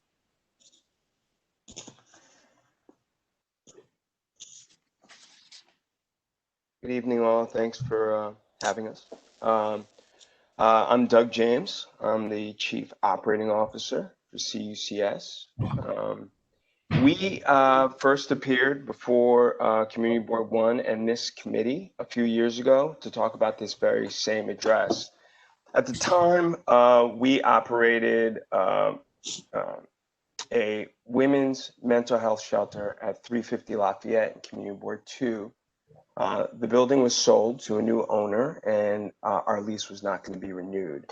That program, 350 Lafayette, in a historic building itself, had been there for decades and worked well with the community, had the support of the local business improvement district and the community board, and no one really wanted us to leave Lower Manhattan. We were an important feature and part of that community. And when we found this location, we thought it was the perfect relocation site for 350 Lafayette. And we presented here then and asked for a letter of support and got one. Unfortunately, we weren't able to make the real estate transaction work at that time. And that program ended up being relocated to downtown Brooklyn on Prospect Place, on a beautiful tree-lined street with expensive limestones, and we've been there, and it's been a wonderful location. It worked out great for us, but we never lost sight of 105 Washington Street. In addition to just being a fantastic building, we learned about the history of this of the property and its role in providing services to less fortunate New Yorkers, and we just knew that it would be a perfect fit for us. What we've proposed now for 105 Washington is unique and something that we think is desperately needed by the city and by Community Board 1. It will be a safe haven offering transitional housing to 84 street homeless individuals. Most of them will be drawn directly from the immediate community. There will be 24-hour staffing with a robust service model that includes behavioral and primary medical care for its residents. And an important thing to know about CUCS and our safe havens, we offer we operate another safe haven just like this in Harlem. And we're opening another one on 14th Street. And these aren't facilities for warehousing the homeless. In addition to the services, the ultimate goal is to move folks from the street inside and then on to permanent housing. And we do that better than anybody else, frankly. And that's an important thing to know. We respect the neighborhood and this physical plant and this historic building, and we want to maintain and retain as much of it as possible. So if anyone knows the building, it's got a wonderful facade with these friezes of Buddhas on the upper floors because it was recently a Buddhist temple, and eagles, and all of that are things that we want to preserve. We have a history of being good neighbors, and we have references. So that includes not just when we've opened the facility, but every step along the way of developing our programs. We work closely with our neighbors and intend to be respectful of them all along the way. And that starts with this, our first appearance before you, the community board. We want you to hear about what we're doing from us at all times and make ourselves available. And so this is a first visit, but not necessarily last. We hope to update you along the way as we go. So this is, you'll have questions, I'm sure, but this is not the last opportunity you'll have to ask them of us. I think I will end there and turn it over to Abby. I guess the one last thing I'll say is that the timeline for opening this program, there's a lot of work to be done between now and the first day we provide services. And we expect that to be in the spring of 2022, early spring of 2022, if all goes well. Thanks. Thank you. Douglas, before you turn it over to Abby, just tell us, you told me it was 84 beds, it's mostly singles. Can you just give the committee a little bit of that information? Yeah, so the idea here is that we want to provide services and get folks inside that have been resistant to leaving the streets. So we really thought about gearing the services to folks that we say punch above their weight. They're the street homeless individuals that have been living in your communities for a long period of time. Everybody knows them, and nobody knows why they won't come inside, right? They have accumulated belongings. They live under the scaffoldings or sidewalk bridges or on the awnings of buildings, and everybody knows them, and they have a disproportionate impact on their own health, but also on quality of life for their neighbors. And getting those folks inside is critical. So if you go to the next slide, the facility is geared around providing private spaces. So these are individual rooms. They don't have floor to ceiling walls, but they're little cubicles that provide privacy for folks that have rejected sheltering, congregate shelter. We also intend to provide accommodations for couples. There's a lot of couples on the street, and until now, there's very, very few places for them to go to come inside. And lastly, we plan to provide accommodations for pets, because that's another reason why there are street homeless individuals who stay on the street. They have pets and they don't want to be separated from them. We respect that, and we plan to provide accommodations for them. Thank you. So, hi, Abby. Hi, everyone. Thanks for having us. I apologize that there's activity happening in the kitchen in the background. I'm feeling very self-conscious about potential noise, so I apologize if you all hear anything. But thank you for having us. And I guess I want to start picking up. We were able to hear a little bit of your meeting before this one, and I want to pick up on one theme that I thought was really compelling.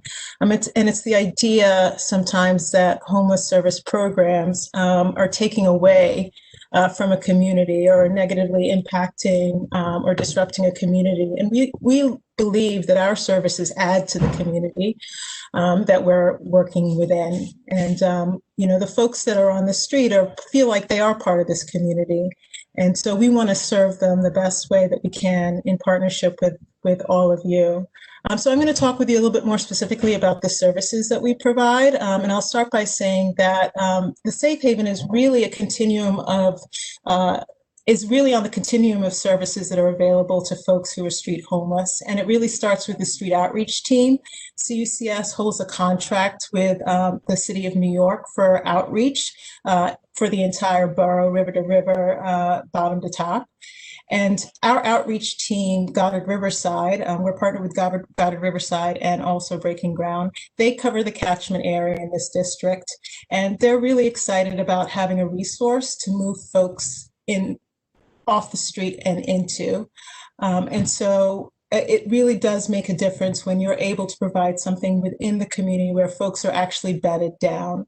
Our outreach teams have really comprehensive services. In addition to case management, we have psychiatrists, nurses, and also primary care providers who are delivering services. As you can imagine, the intersection between health, psychiatric issues, and homelessness is pretty remarkable, right? And so we bring services to the street to help folks engage in either urgent addressing urgent issues that they have health-wise, but also just engaging folks and making it possible for them to see that there are folks who will help them move off the street and into sheltered programs.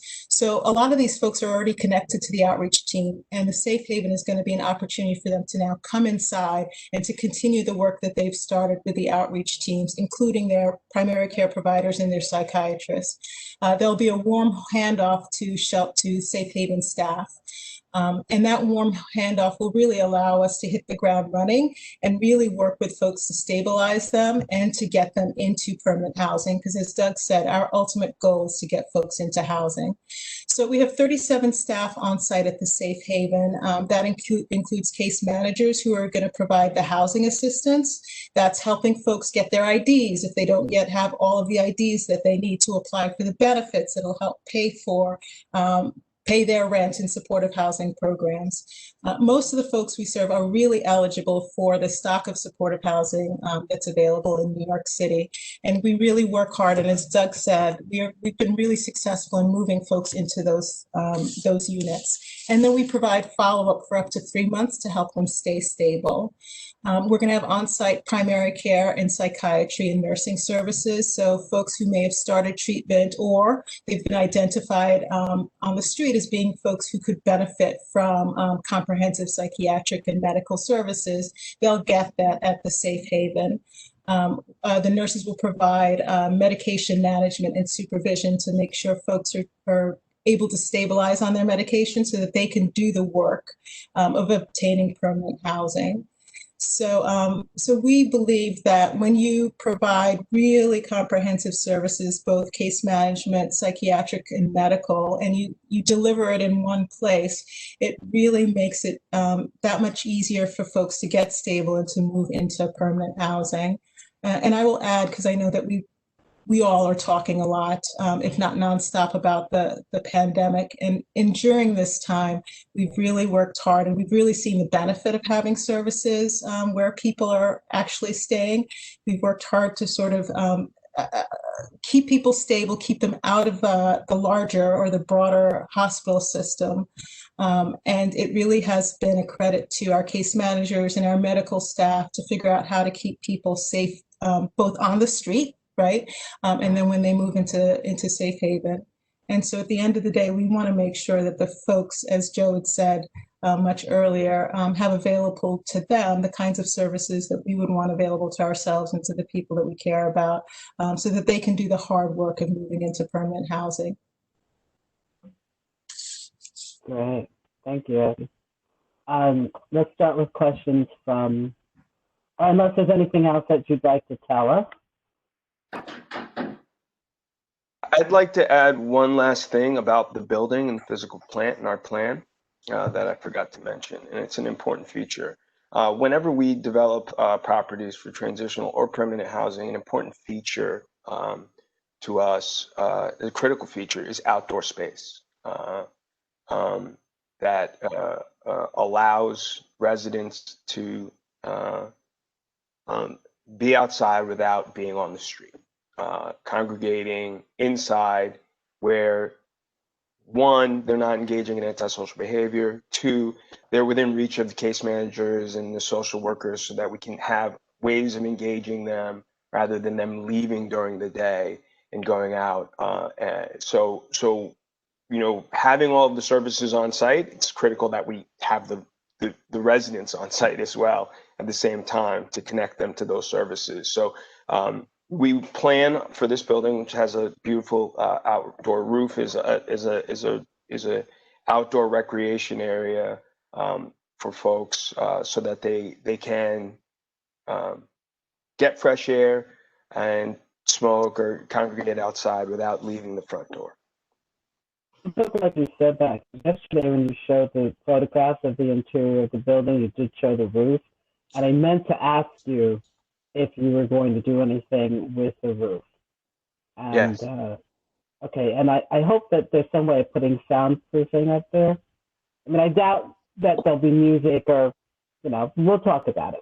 Anyway, let's open it up to questions. But thank you. Well, I would like to address that because the outdoor space is always a thing that we wrestle with and work in partnership with the community around, because there are things about outdoor spaces that are a benefit to us and to the surrounding community, but depending on how we use it and the times that we use it, especially, it can be a negative, right? And so how, you know, in our other programs, you know, we've taken feedback from the community about the hours of access for that outdoor space or how many people can use it at a time, and to make sure that it doesn't create a nuisance.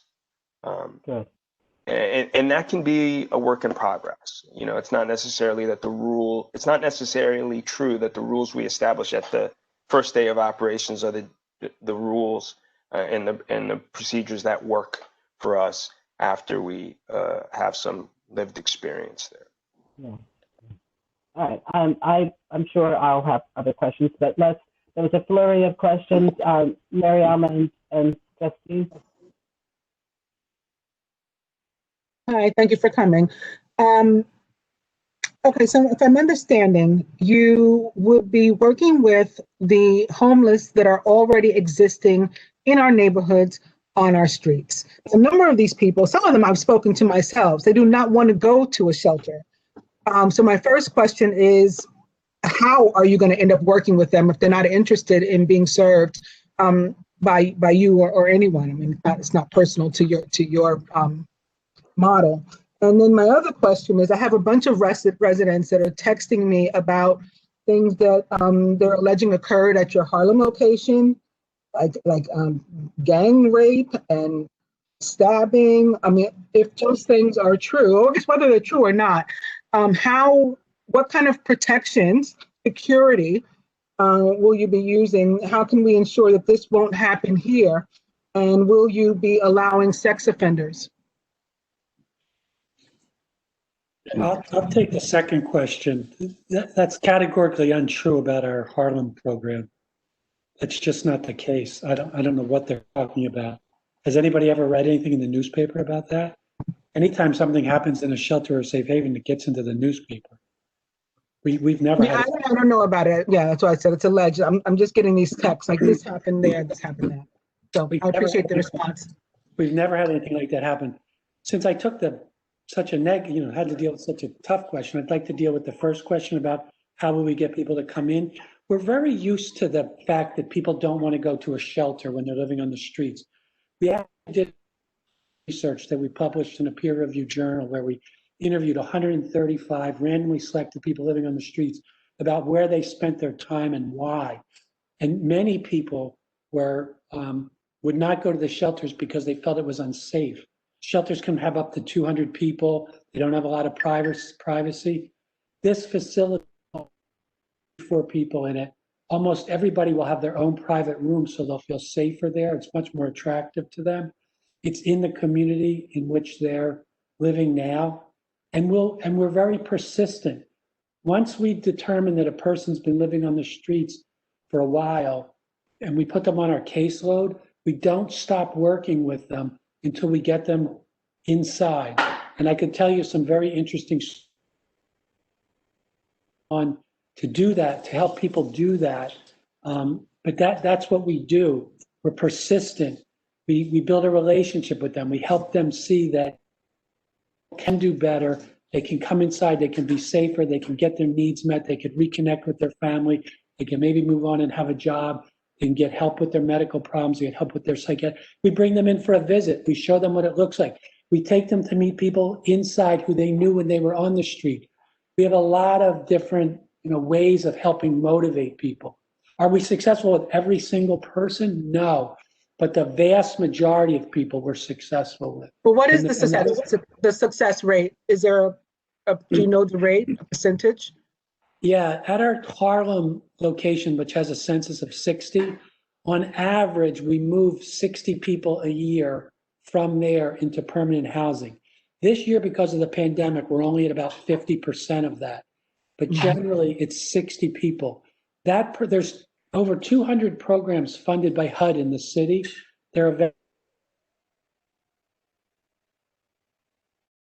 That program used to get HUD money until 2 years ago. When we moved locations, DHS began paying for the whole program, we stopped having the HUD money.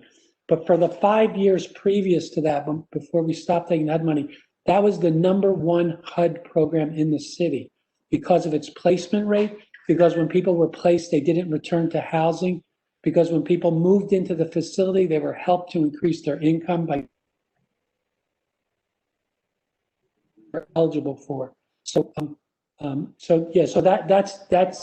our that's some of the metrics that speak to our success. So if somebody 95 moves in and they have psychological problems or issues, you said you have the medical facilities to deal with that, but it also sounded somewhat like you were describing like a transitional type of housing. So Yeah. where do you move someone like that to, or do they have to remain because they have issues? the place is not permanent for anybody. It's transitional. Okay. Everybody moves through it. Ideally, we move them through in 6 to 9 months. It'll vary. Some people take longer. Some people can move more quickly. Most people, probably 85% of the people that we move out will move into what's called supportive housing. That's permanent, affordable housing with some kind of services on site. There's Like an assisted living facility of some sort or something? That's a reasonable analogy, but the big difference is that in a supportive housing site, 60% of the units are set aside for formerly homeless people with some kind of special need. The other 40% of the units are for low need housing. It's sort of an interesting example of what you were talking about in the earlier discussion. It's a very integrated situation. We have different kinds of people. Everybody has a lease, so they're a statutory tenant. They can stay as long as they want. So it's not like a system. I see. Not required. So we have to make the services in those places attractive. We have to do services in over 2,500 units of supportive housing. Get people. Once we move them in there, we stay with them for a few months to make, we visit them periodically to make sure they're acclimating to the place. And then at a year, we follow up with them to see if they were successfully remained housed. And our record is about 97% of people remain housed. Very encouraging responses. Thank you. I appreciate you engaging with us. You're welcome. Thank you. If you take a look at this slide that's on the screen right now, there's an example of the kind of services we provide and the outcomes we achieve at the Kelly Safe Haven in West Harlem, which is a new iteration of a long-standing program that Joe just described. One of the other things I'd like to add, and that many of the people we work with who have psychiatric problems have never really had an accurate diagnosis. Our mental health system is not really, it's not what we need. It falls far short, especially if you're low income. And so many of our people have not had good psychiatric. You'll see them sometimes behaving in ways on the street that are very difficult for the public. You could take the before and after pictures of the people. Someone not only get the right diagnosis, but get on the right medication and really come to understand their illness and all the ways that they can take care of themselves to do better can make a world of difference. I bet everybody in this meeting knows somebody with a serious mental illness and may know what that person's like when they're not getting the treatment they need or before they got the treatment they need. That's a very critical factor for a lot of the people we work with. And we have, as an agency, we have 15 full-time and 25 part-time psychiatrists on our staff. We do psychiatric services in 56 settings around the city. Only 15 of them are ours. We do psych services for a lot of other places because we've managed to recruit psychiatrists who really want to work with people like the ones we work with. We give them good support, good ongoing training, and they stick with it. So the story you have on your screen right now is a Dr. Coons. She's a psychiatrist who's been working with us for about 9 years. She's wonderful. She's fantastic. If a person won't come in for their appointment and she knows where they're at on the street and they're living at the Kelly, which this story is about, she'll go out on the street to connect with them and to make sure they're getting what they need. So that's a part of the secret sauce of what we do. I mean, there's a few other things I'll mention as things come up in questions, but you can't underestimate the good psychiatric treatment for someone who has a psychiatric problem. Thank you. Justine, you had some questions. I did, thank you. So when excuse my hiccups. So this is along the model of supportive housing, right? So what does that mean? specifically? Like what protections are in place for the people that are living there? Are there curfews? You said there's 24/7 security, right? But what else is there? And psychiatric care and all that. What else is there 24/7 on site? And what help is provided to the people that are there? Well, people get their meals there. They get help getting identification documents if they don't have them. They get help with the entitlements that they need, like Medicaid so they have medical insurance. They get help getting SSI if they don't have it. So they get help getting food stamps if they don't have them. Which is amazing. They're being placed and being put into a functioning part of society by this transition. That's an amazing thing. That's that's the whole point, right? That's so cool. What is the deal in terms of a curfew, or what if someone's having a hard time adjusting to the rigors, if you want to call it, of living inside, which is insane, but I don't know how to say it. This is one of the big differences between a safe haven and the shelter system. In the shelters, there's a bed check every night at 10 o'clock. You report to the city if someone didn't show up for their bed. If they don't show up for their bed, they lose their bed. We hate the rule. We hate it. We do choose shelters because it disrupts the work with the person. They lose their bed. They get sent somewhere else when they show up needing a bed. Yeah. If they haven't been gone if they don't disappear on us for a long time, days later, but it's still disruptive. At a safe haven, like we'll do on 105 Washington Street, there is no curfew. There is no bed check. If the person doesn't show up for the bed, we have to report it after the bed's been empty for 7 days. And if we can't get this in the bed, their whole goal is to hold on to them. The rules are more relaxed. Everything's a little easier for them to adjust to. And then, we start with them where they're at, and then we help them as we get to know them better, build a better relationship with, ask more and more from them in terms of them getting their lives together. And what happens when they're there, this is a big part of the benefit of being there, is it's a milieu in which a lot of people are getting their lives together. So when someone's ready to move out into housing, we have a going away party about what's the person doing, how they've seen them do better, where they're going. So if you're new coming in and you're wondering whether or not this will really work for me, and you see somebody within a week or a week and a half of your being there who's now moving out into housing, you start to get the idea that things could improve for you too. So it's that demonstration or modeling for people. Ultimately, the clients themselves become part of the treatment program. They do it together with the staff. That's the biggest piece of the secret sauce. They buy into what we're doing. They see the benefit of it. They start doing it for themselves, and they want it for each other. And we have different ways of encouraging that in the community. And they're adults. These are people. One of the things you have to remember about people who live on the streets, they're resilient.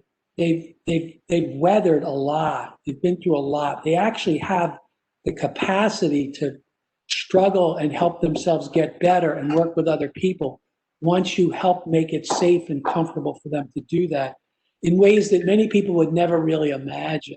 So the clients themselves become part of the whole process of each individual help themselves get better. So, question for you, because I'm sold. Okay, I agree with this. I think it makes sense personally, but I think there might be people on this call who are concerned about the safety of children, the safety of whatever. What guarantees or structures are in place to in terms of protection for the community at large, if anything? And do you have are there?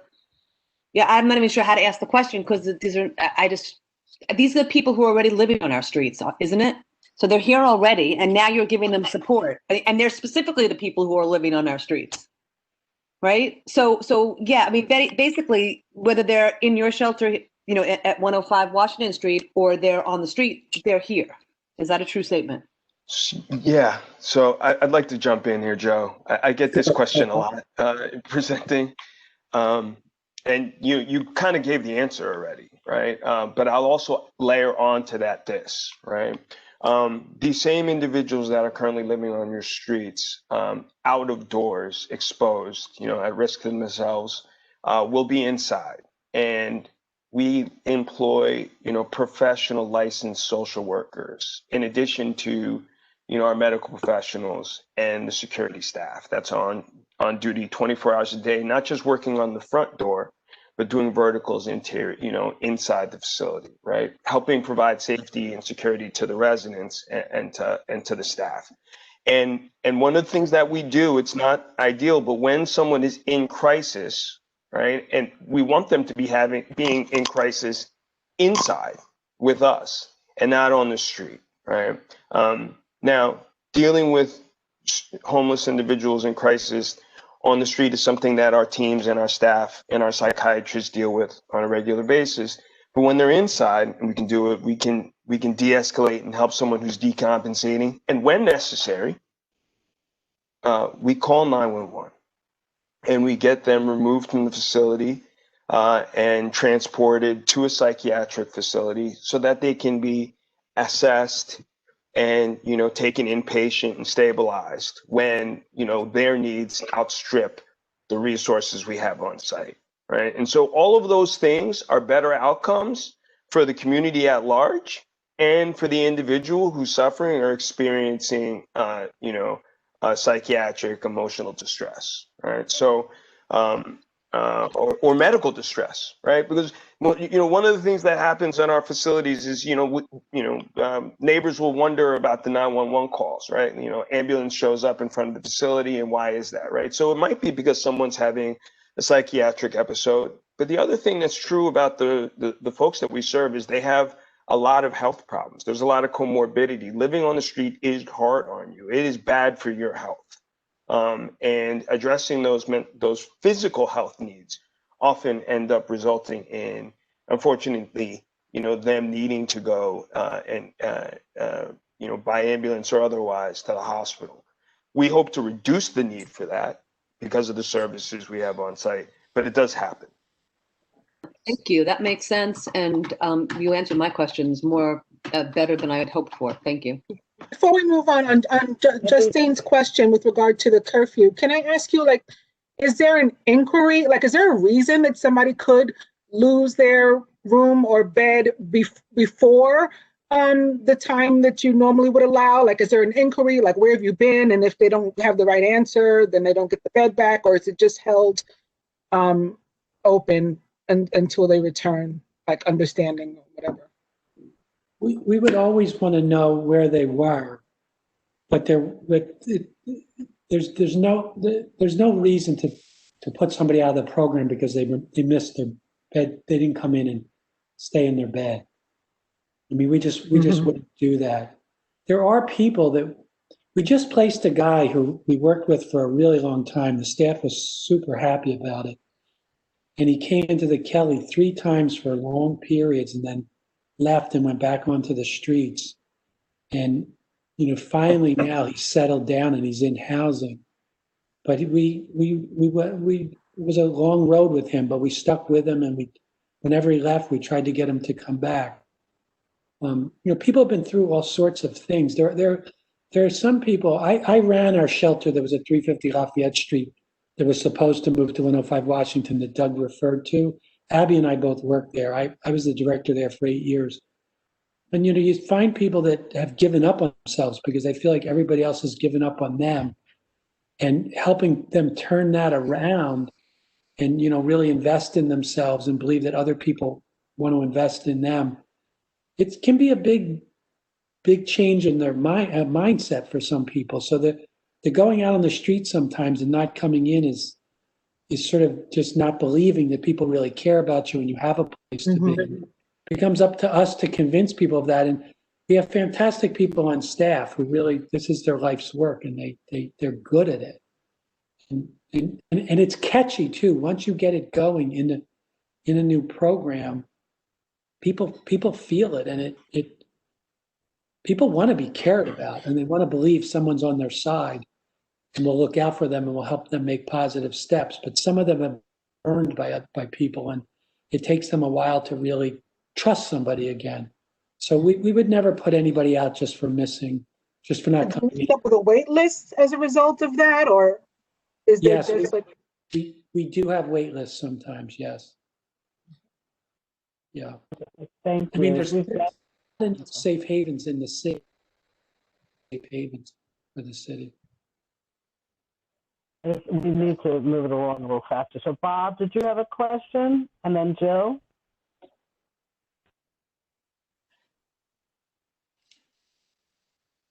Mr. Schnack? Okay. I always have I'm always so interested in these things. I think that what I've seen here is the actual existence of a special sauce, that this institution really is a really good, safe approach that works. Is it replicable? I mean, it sounds like you just have done this a few times, have a few buildings. What's the need for safe havens in New York? Do we need 50 of these? We're building one at Washington, for example. Do we need 25 more of them, or where are we putting them, or is this program being replicated? Doug, I don't know if you know, the city has a plan. The mayor made a commitment to create 90 new shelters early in his tenure. And he has a plan to create, I don't remember what the number of safe havens is. Somehow the whole plan slipped by me. The biggest challenge that we have, and there are other providers doing good safe havens, we're not the only ones. It is, there's the model it's the city wants you to do. The biggest challenge is the real estate side of things. We've been working on this building for 5 years. The city needs more safe havens, and the city will fund them. There's an open RFP for safe havens right now. There has been for years. The challenge is finding property that would work well and finding a community that'll support you. So, and that's, a function of the different market and how long it takes to get the city to get a contract in place. So I will say to back up on Joe's point, the mayor's commitment was made last year or early 2019 to open 1,000 safe haven beds, and I don't know how far along they are to achieving that plan. So it's not a number of facilities, but a number of beds. But since the pandemic started, with the closure of the subways, the city has opened a number of what they call stabilization bed programs, which is a little bit less robust services than what we're discussing here, but really attractive to treat homeless individuals in that they're individual rooms. There was a focus on privacy to get folks to come in, similar to what we've proposed here. And we do operate one of those Stabilization bed programs. Stabilization bed programs, new stabilization bed programs in Midtown West. And in the opening of that program, we worked really closely with the Block Association, the local electeds, to get the community on board. And we've had a tremendous amount of success there. The only problem with that program is that the funding for that and the contract for it is short term. Is linked to, in the creation of that stabilization bed program, the funding, it's linked to the pandemic and the closure of the subways. So there isn't a guarantee that that program is going to continue after the end of what was a short-term contract. But there are other programs like it and other efforts to open them. And we do know that, since they've established these stabilization beds, it has had an impact on street homeless individuals who left the subways when they stopped running 24 hours. That is correct. Good evening, everyone. Can you all hear me? Yes. Okay, great. I was trying to chime in earlier. I think it might have been my internet. It's great to see you all as always. Hi, Pat. Hey, CCS. For those who don't know me, my name is Leilani Irvin. I'm the Manhattan Borough Director for the Department of Social Services.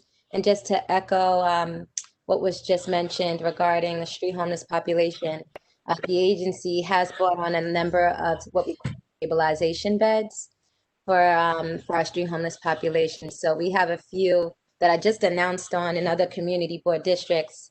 But it's not as fully fleshed out in terms of having a full round holistic approach of services as CUCS and what they're proposing.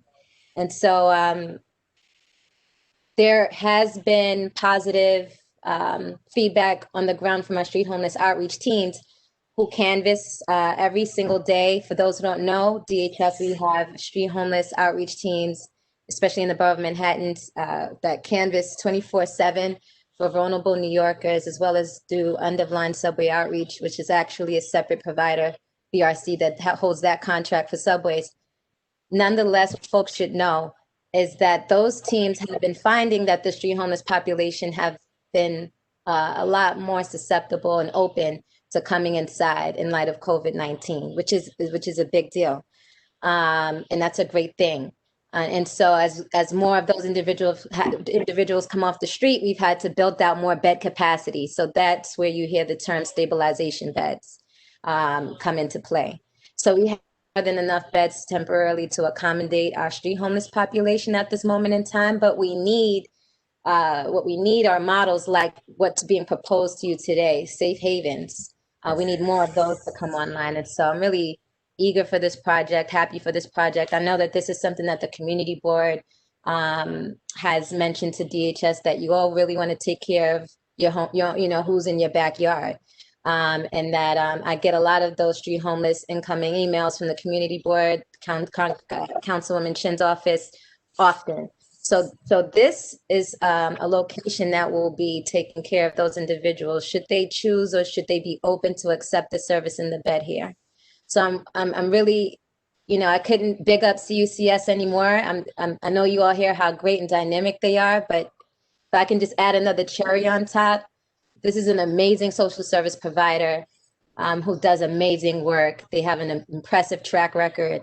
And I'm happy that this community will be having them as an operator in this district to accommodate your neighbors, because those are individuals bedding down in the street, choose to be in that area for a number of reasons. They have made connections to this community, or maybe they once upon a time lived in this community or is accessing some kind of service here, or they feel safe to be in that particular area. And so I think this is a great fit, a great provider. And I'm happy to work as liaison between the community board, community members, and stakeholders at large to ensure that this is rolled out in a way that's beneficial to everybody and all parties. So that's what DHS will be making sure we'll be on top of that community engagement aspect, as CUCS already does it, but holding DHS accountable. We're here to be that support to the provider and the community as well. Thank you, Ronnie. We have to just move along a little faster. Jill? Yeah. Hi. So just for expediency's sake, I'm going to ask one quick clarification, but then the questions I have are all about numbers. And so I just need an answer of the numbers. And for comparison's sake, it's to your West Harlem facility, but this facility understanding is going to be 30% larger than the one in West Harlem. So those number questions are, how many people in West Harlem go through? You said you have it has 60 beds and you place 60 people in homes, but how many people go through that facility in a year? Also, who are the residents? Are they, for instance, the people from our neighborhood? Are they the homeless people on Fulton Street, on South End Avenue? Or are they brought in from other areas? How many times in 1 year in the West Harlem facility was 911 called? What is the number of people who miss curfew on any given night? Those are my questions. The number of people a year is probably the easiest one. It'd be somewhere around 75 or 80 people a year. Some people don't. Right. At the 60 person facility. Yes. So 80 plus we could add another 30% approximately. Okay, Yeah. moving on. Where people come from, most of the people for this facility will come from the neighborhood, but not exclusively from the neighborhood. There will be times where someone from your neighborhood might want to go somewhere else. Times where somebody from another neighborhood might want to come to this facility for whatever reason. But most of the people in the facility will come from the neighborhood. Okay, and then how many times in a year was 911 called at the West Harlem facility? I don't have that off the top of my head. We track all that kind of stuff. When I ran the facility at 350 Lafayette Street, where we had 43 women at a time, we probably called 911 once or twice a week. Yeah, but I don't think you can make a comparison probably between 40 women and 65 or how many 85 men. Well, it's not going to be all men. It's co-ed. It's 84 at 105 Washington. It's going to be men and women.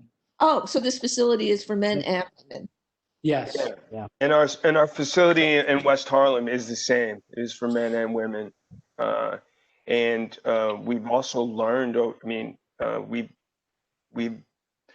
we've welcomed and housed more women at our West Harlem facility than we anticipated when we were setting it up. There is a much greater need for safe haven services for women.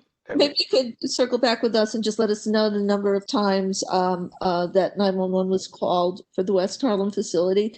That would be helpful. Okay, so a number of times curfew was missed. Oh, that is, I don't know off the top of my head, but I would bet 5 to 10% of people might miss curfew. They're adults. Okay, no, just, yeah, I understand. I was just trying to get to the numbers. Yeah. Okay. And then what do the residents do during the day if they don't have a scheduled appointment with a doctor? We have a lot of different treatment activities for people. We have we have groups about housing. We have groups helping people talk about how to reconnect. Right, you'd mentioned some of that, but no mandatory programs during the day except for doctor's appointments? These are voluntary programs. They're altogether voluntary, and which puts the onus to make them attractive to people. No, I understand that. And then, okay, I'm sorry. Can I add just one thing on that? I think sometimes people have some concerns about congregating around buildings, our buildings, in and out, people in and out. And we do pay attention to that, part of our good neighbor policies, to make sure that folks are utilizing our services in the building. We want to make it as hospitable and as welcoming as possible. And we will respond to any community concerns that folks have about our clients, and we will do that. We're going to have a community advisory board that we like to set up with DHS and with community members post opening our facilities, so that any community issues that come up, there's a forum for that to be addressed. Okay, but basically the residents are on their own to do whatever they like during the day. Yes, but we try to keep them busy. Okay, understood. Great. Those were my questions. Thank you very much. Sure. So, Diane Stein. Diane. Unmute yourself.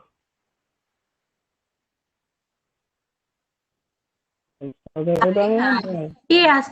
Can you hear me? Yep. Okay.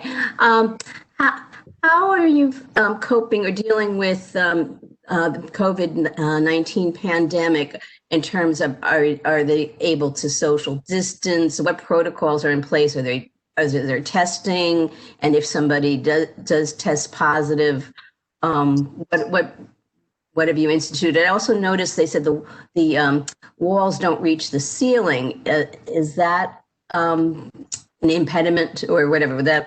How will that affect transmission of droplets? Well, the first thing I would say is that, we're hopeful that we'll be on the other side of COVID by the time this opens. So that's our hope. Now, we have 2 shelters, 1 safe haven now. that are operating in the midst of COVID. So we could talk about what's happening in those places if you'd like. But our expectation is that by the time this opens, vaccines will be widely available for a while. What was it? I guess I missed when you're anticipating opening the facility. Spring of 2022. 22. Okay. Yeah. Okay. That answers some of it. And you know, everyone, I'm sorry. I'd like to get Esther Riegelson, who lives in the building that's adjacent, right next to 105, and we need to move along because it is now 25 after 8. Esther, can we get Esther unmuted?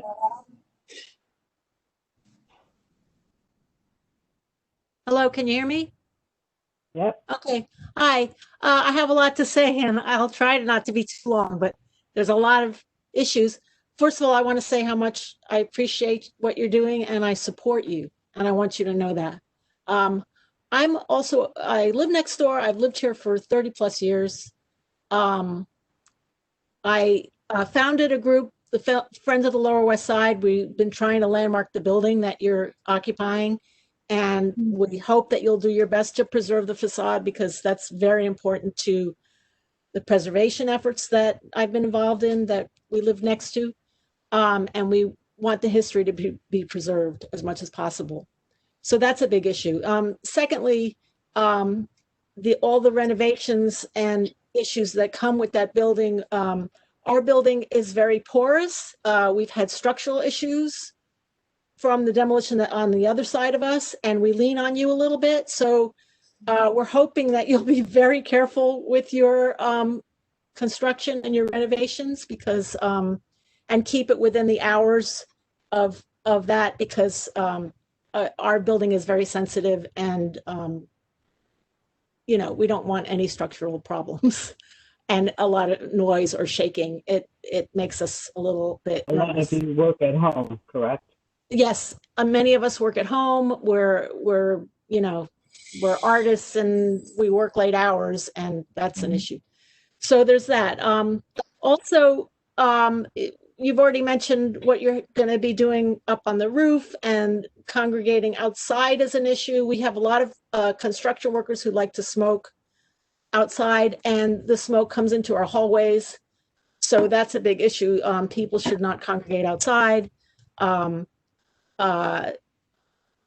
on the roof, I mean, I keep my windows open in the summer and noise just filters right in. So there's going to be problems with noise, and we're hoping that you'll be able to mitigate that. And furthermore, I'm hoping that we can meet with you and talk about these issues on a separate level and be in touch with you, have phone numbers so we can contact you when the renovations are happening, so we can contact you if there are noise issues, if there are issues that concern us. And Can I take them? Sure. This is, as we discussed last night, you were not on this call, but we're with us willing to do outreach or willing to in real time. As you know, I ask for all the time. So there a lot of the things that you're asking for, yes, they are willing to do. And I think we should arrange to have, you know, another meeting. It's getting late, but I wanted you to be. Do you have any other, you know, question that you need answered desperately tonight? No, I just was hoping that you could possibly meet with members of our building, and just so we can work together. And I'd like for us to be involved as neighbors and work as a neighborhood. I mean, our group, the Friends of the Lower West Side, we had a block party one time in the summer, and that would be a fun thing to do with you guys, or, you know, things like that. I just would look forward to helping as well. I just want to say, I know that we're short on time, but there's a couple of things I want to say in response to that. Thank you so much for your willingness and your support. I want to say, with respect to building and doing construction next to historic buildings, one, we love the facade. We want to retain it. We're open to, you know, further discussions about, you know, historic elements and, you know, the larger efforts towards historic preservation of the building. That's one. Two, our building that we just completed construction on, 12-story 117 unit apartment building on West 127th Street. We put that up directly abutting Greater Zion Hill Baptist Historic Church in West Harlem, which have very, very fragile exterior elements, outside elements. And we worked closely with the church to make sure that we preserved those historic elements and they weren't damaged by our construction. And again, we have references. You can talk to those folks. And then lastly, we want to be available to our neighbors and be engaged with you throughout the development process to make sure that, from the time we first start swinging hammers to the time that we're providing services, we're not disruptive to our neighbors. Okay. I also, we can arrange a time. Yes, I just wanted to note really quick that also this won't be the only conversation that we have with the Quality of Life Committee and certainly neighbors, Esther. Thank you. And also, did you, Joe and Doug and Abby, did you actually say when you hope to start work? Not residency, work?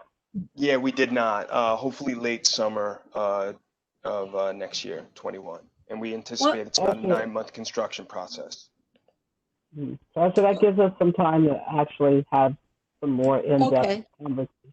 One quick question. Do you guys own the building now, or are you leasing it through the city or something? How does that work? We are planning to purchase the building. Great. Okay.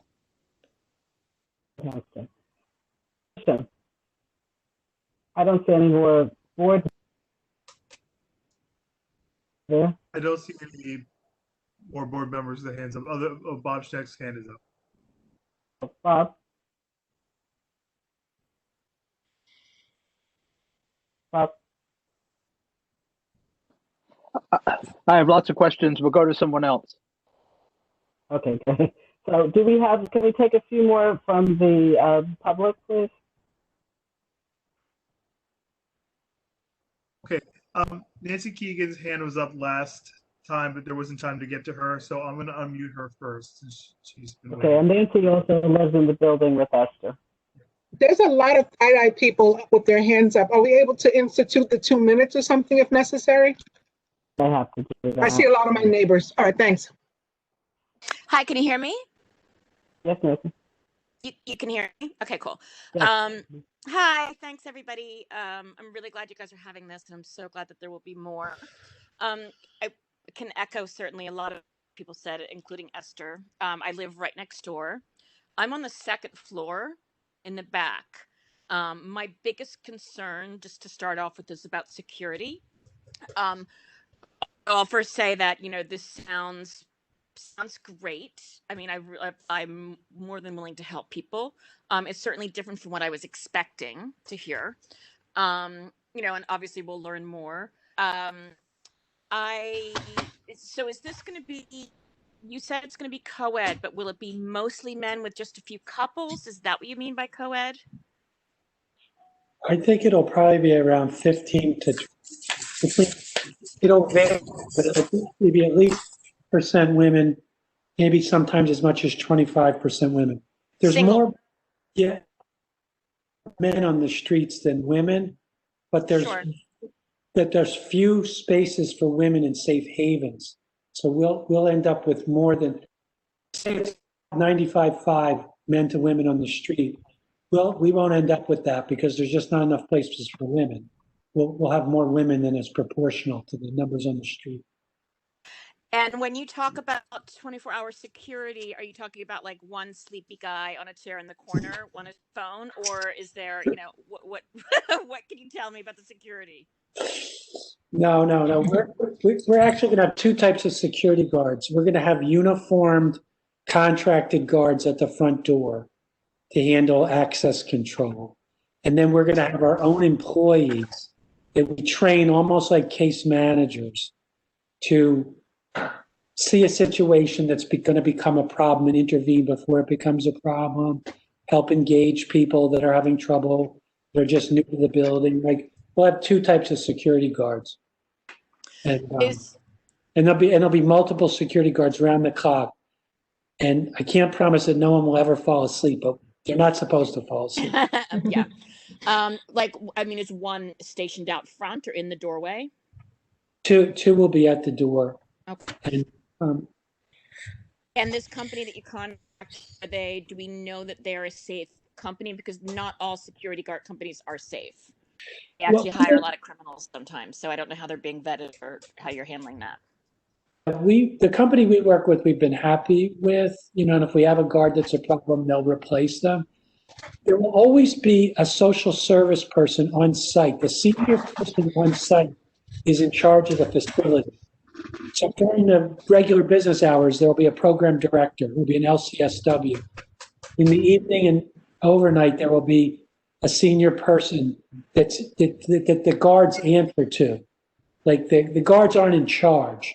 There'll be, and we have very good policies and good training programs, and so like we're on a block in Brooklyn right now,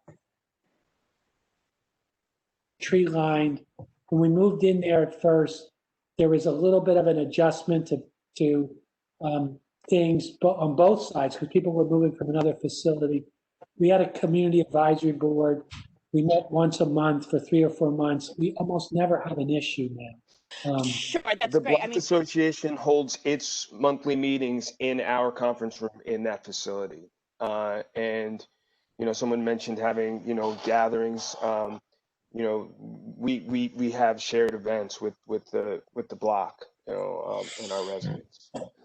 What's very different about this neighborhood and block in particular, it's not like other neighborhoods. And I know that you've been here and you've seen it clearly, but when you live here, it's a very different experience. It's been far worse post-COVID, and hopefully that will remedy itself in the next year.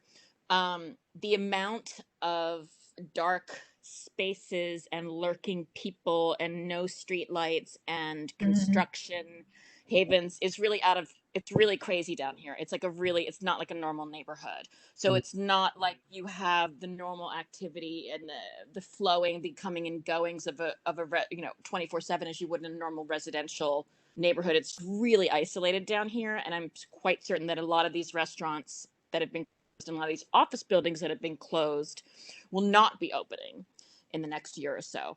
I have been followed and lurked upon and stalked several times, especially since COVID.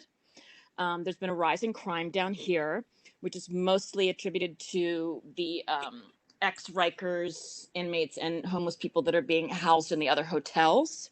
I'm still trying to find out more.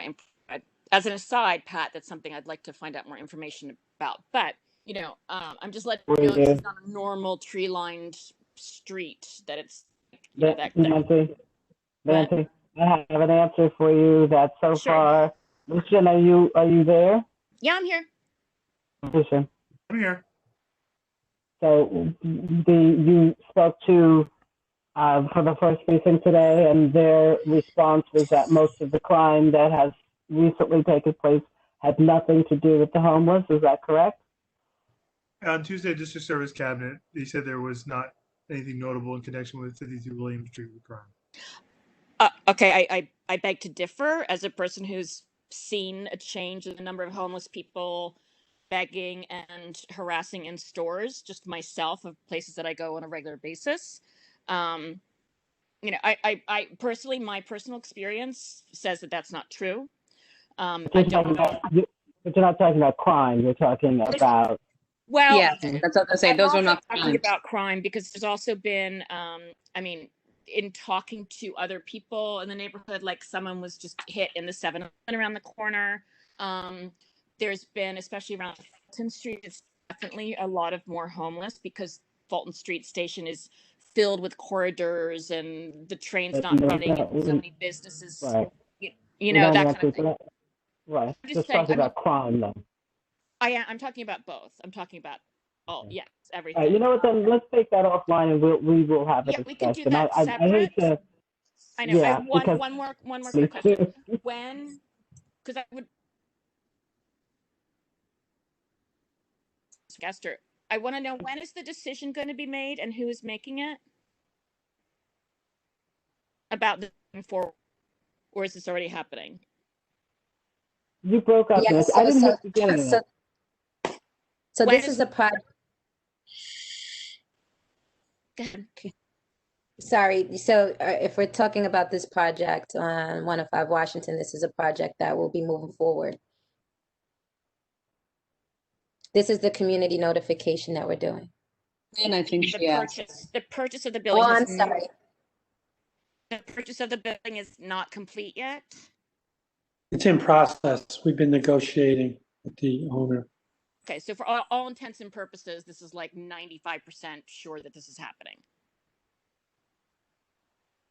We think, well, we think we can get the building, and DHS is saying we can open the project. Okay, Yeah. so you don't have any idea when you'll know for sure if the owner will sell you the building? Doug, can you speak to that? Yeah. I mean, when will we know for sure? We're hoping to resolve that in the next, matter of weeks, days and weeks ahead. Notified about that? Excuse me? Can we be notified about that? Yes. Okay, that'd be great. The same owner owns the empty lot on the other side Yes, of us, we because that's know. another security thing that's weird on this block. Is there any intention to utilize that space as well? No. Okay. All right. Sorry, Pat. No. I'm done. Thank you. We'll arrange. We'll talk and exchange numbers, and you can always contact me, and we will arrange for another meeting. Lucian. Yeah. A lot of people from the community that have questions, or do we? Yeah, there's a good number of people. Okay. Just going. If I just want to ask the community members, if the question has already been asked, please don't ask it again. And I think we're going to have to do 2 minutes. So can we go to acting 2 minutes per speaker, please? Okay. All right. That's the next person. I won't start the clock until the speaker starts. So Lauren O'Brien, you're next. Hi, everyone. Can you hear me? Yes. Yes? Okay. Oh, okay, awesome. Thank you, everyone. Super helpful content here. I have a question for CUCS. Everyone's been saying that this facility will be used for our neighbors. I want to get really granular about that. What are the parameters of the outreach? Like, from what street to what street will you be sourcing these individuals for housing? We actually work with an organic farm upstate to source the material. Sorry. Yeah, well, the catchment area for that team, the Goddard Riverside downtown team goes from the 15th Street all the way to South Third. That's where I expect most of the referrals to come from. But what will happen is the people who will most want to be in the facility will be people who live in the area of the facility. They're the ones who will find it to be the most attractive. So there'll be a natural self-selection process going on too. Yeah, we should note we are opening a safe haven on 14th Street that's intended to focus its efforts primarily on homeless that live in Chelsea, up and down 14th Street, and in the adjacent parks. Thanks. Lauren, I'm going to unmute you again. Just let you know that once the question's over, I'm just going to keep moving through people. So just, you didn't know that. So I'm going to let you just make sure that you don't. Okay. Yeah, the other question is for Leilani. So it was mentioned that this is considered the public hearing for this project and it's moving forward. I mean, was there a fair share process involved before the project was greenlit, or what kind of process was there around that? Yes, so excellent question. Yes, we do a fair share assessment for all sites before we move forward with the project. The fair share document is still being drafted up. It's several hundreds of pages, but as soon as that document is ready and prepared to distribute, I will share that with the community board and elected officials and stakeholders. Lucian actually reached out to me earlier today to request the fair share document. So as soon as that's live and ready, to be distributed, I'll share that document with you all. Yeah, thanks, Leilani. And I'll post it so it can be downloaded from our website. And we'll make sure to put a link in our newsletter. So this is my plug for the newsletter. If you haven't signed up for the CB1 newsletter, please do so. It's on live.mcb1.nyc, and we'll include a link for the fair shared analysis on a future email. So I'm going to move down. The next person to speak is Todd Fine. Yes, hi. I'm Todd Fine. I am the president of the Washington Street Advocacy Group and a historian who studies Arab American literature. For the last decade, I've been working with other preservationists, including local residents, to advocate that the downtown community house be a protected city landmark because of its history in the Lower West Side, once known as Little Syria. The downtown community house was built by the Wall Street elite and the Bowling Green Neighborhood Association in the 1920s with the support of the governor, Al Smith, and the mayor, as was mentioned, to provide social services for the perpetual benefit of downtown. We are extremely pleased that the research on the downtown community house contributed to the vision for this project. There are also architectural plans at the New York Historical Society that might be of interest to the planners. Research also shows that the downtown community house was an innovator in bringing modern public health understanding to the settlement house movement and social services in New York City, and it's impressive that the model of the Safe Haven project appears to continue that tradition with its medical support. I would like to offer basic support for what has been outlined, but also insist that the facade be protected as much as possible under the general idea that it should be treated as if it were a potential city landmark, which is what we believe it should be. And second, that the facility somehow recognize the history of the building and the history of Little Syria in either a display or its materials or somehow, and make that accessible. I should note that the architecture explicitly implies with this colonial revival architecture that the recipients of the social services should feel like they're part of the American fabric and the city of New York in its architecture, and mostly these were poor immigrants who received these services. Thank you. Thanks, Todd, and I'd like to ask you to come back when we have our next meeting with CUCS. Yes, all right. I want to say that I read your report cover to cover page, every word of it, and it was really something incredibly helpful to us when we first came across the property. Thank you. Great. Thanks, great. Mark Scott, I'm gonna unmute you now. Okay. Let's make sure that everyone's muted their microphones. I'm going to try again, Mr. Scott. If your speakers are turned up, you may want to turn them down. You're unmuted now. Hi, can you guys hear me? Yes, loud and clear. You can? Okay, well, let me unmute my thing. Okay, so just a quick question. It seems to me like, there's been a lot of talk about the people that are served by the facility that you're talking about establishing. But the one thing that seems to be a little bit lacking is there is not a lot of debate about the people that actually live in this neighborhood that are affected by some of the residents that may come down. Now, while this is a very well-meant option that you guys are doing in sort of installing this kind of building, there are lots of people that live here that are very, very concerned about potential for rising crime, potential for safety from people that are mentally unstable. Again, that's not to say anything, I'm not trying to be dispassionate about the people that need attention and mental health. But there are still a lot of people that live here that essentially indirectly fund this facility by taxes and other means. And I want to see if there's any sort of consideration given to the fact that there are 3 schools in very close proximity to this facility. And in addition to that, there are at least 8 condo developments that are in very, very sort of close proximity to this facility. And I want to understand what consideration has been given, if any, to the fact that those two considerations are seem to have been sort of like, gone unmentioned in these general sort of in the discussion that we've had here this evening. Joe, do you want to take that, or? So thanks for your question. the way I would respond is that we did take that into account, and we do.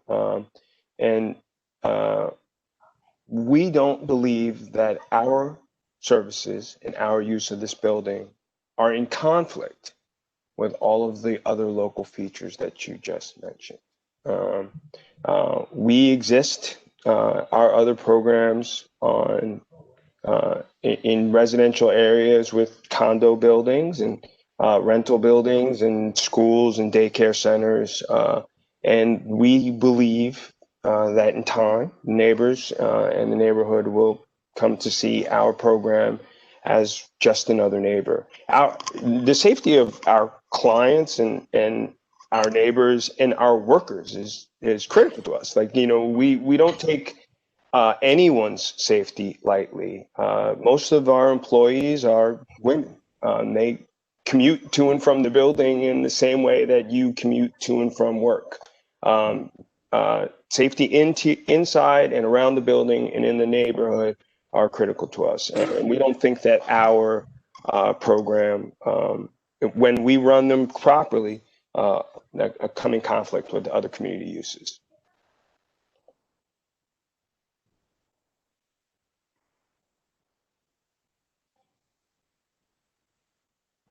Got it? Good. Moving on, let's see. Matthew Colpitz, I'm now unmuting you. Hi, thank you so much. My name is Matthew Colpitz. I'm a security director for Lamont Manhattan Preparatory School, which is just down the street of Trinity Place or Greenwich Street, depending on what you're calling it, from the location. So I appreciate the community outreach here well ahead of time, unlike maybe some other proposals going on in the neighborhood. So I think a question was asked earlier, and I don't think it got answered, and I don't think anyone evaded it, but a question about sex offenders, but I would also add about weapons and weapon screening, as well as drugs and substances in the facility or not. I know these people can leave and do what they will do and come home, which is fine, but in and out of the facility, weapons, sex offenders, things like that. And also around the security guards and the training. Are the guards armed or unarmed? And are they trained beyond the minimum for New York State? Because as a security director, I can tell you that training is terrible and useless. So thank you. I'll let CCS. Can you all hear me? Yes. Okay, great.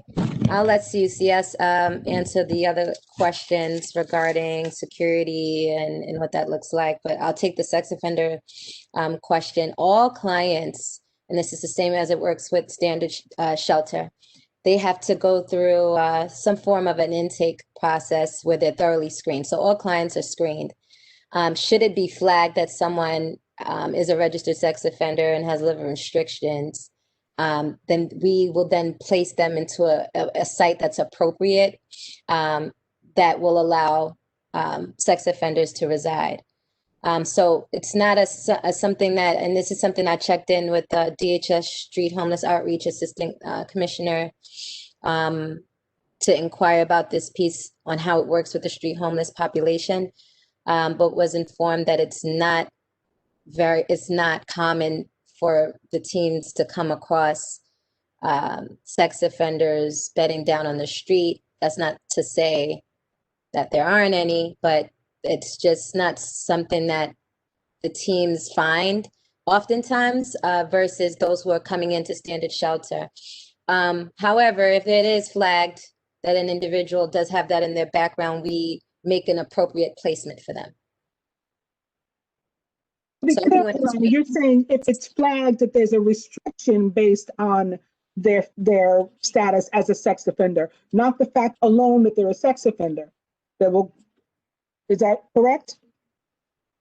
That's correct, but it's also right at the discretion of the teams. I don't find that we have those type of placements in safe havens for individuals with such backgrounds. But by law, just speaking to the law, anyone can secure housing or shelter if they are a sex offender, If they have residency restrictions, that's the key. If they have a residency restriction flagged on their case or on their charge, then they cannot be within 1,000 feet of a school. That's law. Right.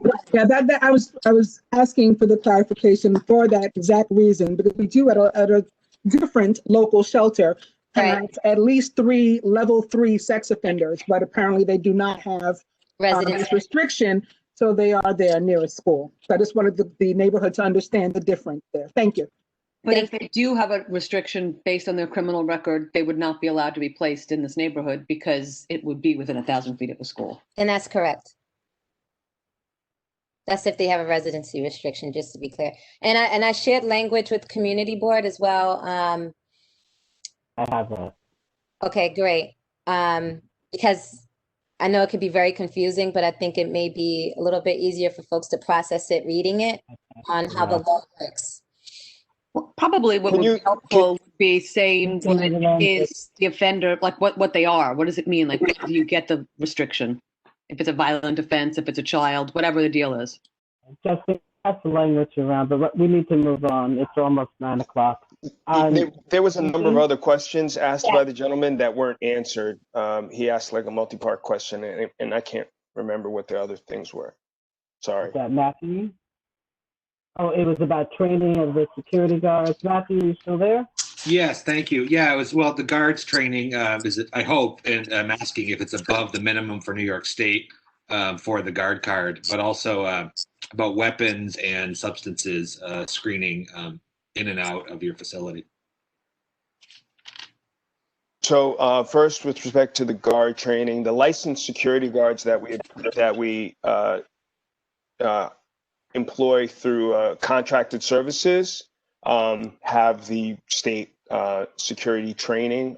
If they're not good, though, we replace them. And if we're not happy with our contracted provider, we have, changed providers in the past. And we basically will just shift out the guards that are assigned to our facility under the contract until we get to the right mix, right? Folks that are good with the population, get what we're looking for, and work well with our clients and staff.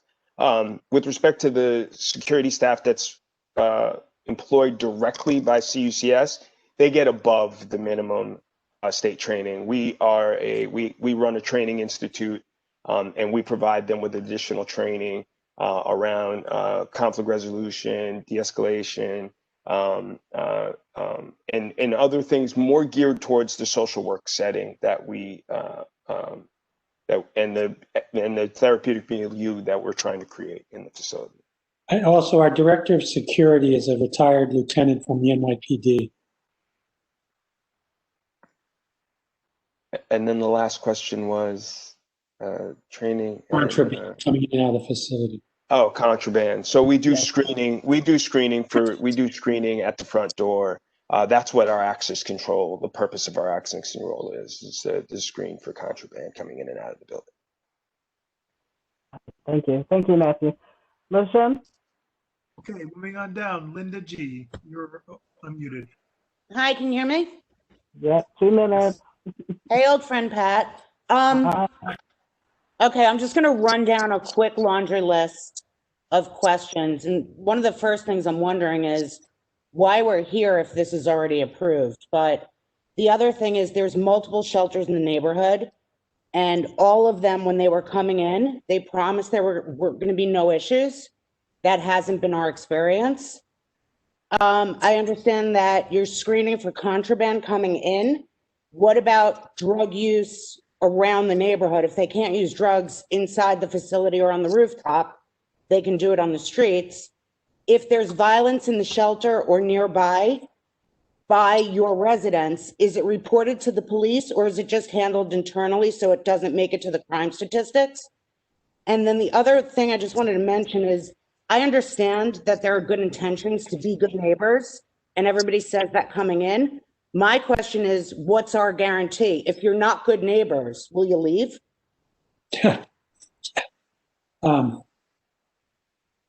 What Doug said to you that we'll give you references if you want. we don't know what experience you've had with the shelters you're referencing, but our experience has not been that in the neighborhoods in which we operate a facility like this, we've created problems for the neighborhood. Our is that by helping people do better, they do better, and they're not a problem in the neighborhood.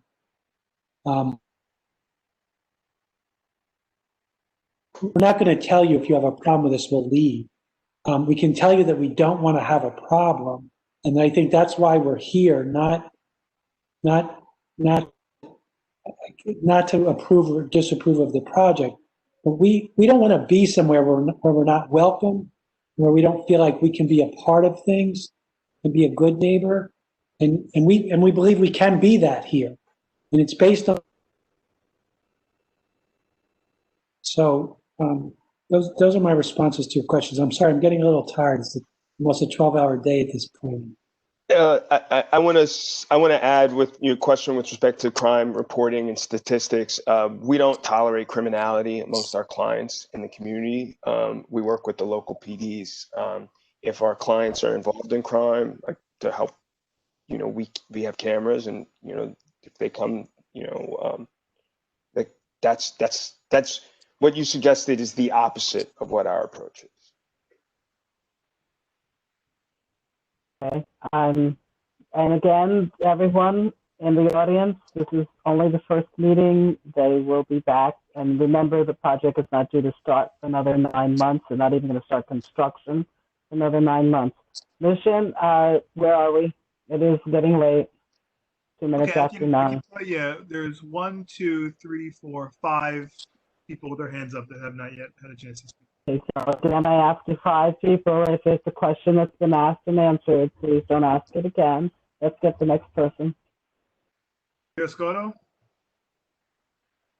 Sorry, go ahead. Hey, thanks again for taking my question. And, I'd love to see the homeless moving off the street into warm and safe housing. Your program sounds interesting and encouraging. 2 questions. One, which I think someone asked before, but I don't believe was answered. Can you talk about the sobriety requirements? And then 2, just to, and I hate to harp on this, but not really, because I live in the neighborhood.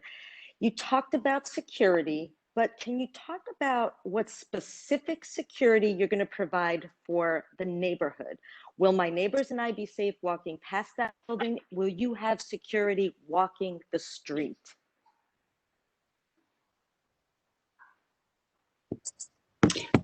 So I think that I'll let CCS speak to what security will look like as it relates to the external part of the site. But it's traditionally what we do is we also notify the local precincts. So for any matters, if there's serious incidents in community, we would encourage folks to call 911. But if it's just general quality of life or loitering, those types of concerns could be escalated directly to the site, but I'll let CUCS speak to the security. We're not actually staffed to have a security guard responsible for the whole neighborhood. If there was a find a way to do it, but it's never been necessary before. And we have 3 facilities now. What was your other question? Can't hear you, Abby. I think you're muted. My question? Yeah, Sorry, you yeah. Oh, yeah. Sobriety. There's not a sobriety requirement. No. People, half the reason people are drinking is because they're on the street and they're struggling and they're have an untreated mental illness and they're trying to make themselves feel better with some kind of mood altering substance. If we denied people access because of a problem with drugs or alcohol, it would be the reverse of what people need and what the neighborhood needs. We bring them inside and then we work with them on those issues. And most people reduce their usage a lot when they come inside and then when they move on to housing. And I'll just add, our providers, our psych providers and our primary care providers are really skilled in treating addictions. And so we do provide services to that effect. So it's not the case that we're not addressing it in some way. We really, this definitely becomes a community in which we know what's going on for folks. We know what their triggers are, and we know how to help them reduce. We take a harm reduction approach to services. Hey, Mom. And so we recognize that people would be concerned about that, but we are very much a treatment-focused program. About homeless Safe Haven down in Matt, you're not unmuted. Oh, sorry. My mom called me. Even for your mom, you got to be on. Okay. So if I can move on to the next person, Taylor Banning, you're unmuted. Hi, my name is Taylor. I live in Manhattan Community Board 1, and it is so important to me that houseless and homeless on the street feel wanted and valued and have access to stable, safe housing, healthcare, and trauma support. Thank you for this great presentation. Safe Haven on 105 Washington Street sounds like it will be so helpful and good for our community. You've made clear that safe havens can really help people get immediate health care and shelter. That is so vital to our community members. Looking out my window right now at a street covered in snow highlights how urgent this is for everyone finding shelter outside in our community. Safe Haven also reported having a strong track record for assisting people into permanent housing and helping houseless people. Has been stated as urgent to our community at Manhattan Community Board 1 public recorded meetings, in fact, as well as this community has discussed the disparity in resources for our houseless and has recently stated the need for urgent shelter and support. And it sounds like Safe Haven will address those exact community needs and in fact do so with kindness, respect, and quality. So I again repeat, I appreciate all your work and all you do, and I am very eager to see you start on Washington Street as soon as possible. And thank you. And I do have 2 questions, and I could take them. I can stop talking and take them. How often do people who have moved through your services have the chance to move into permanent housing in that community? And the second question is, how can community members support Safe Haven now at 105 Washington now and when it opens? Thank you all very much and happy holidays.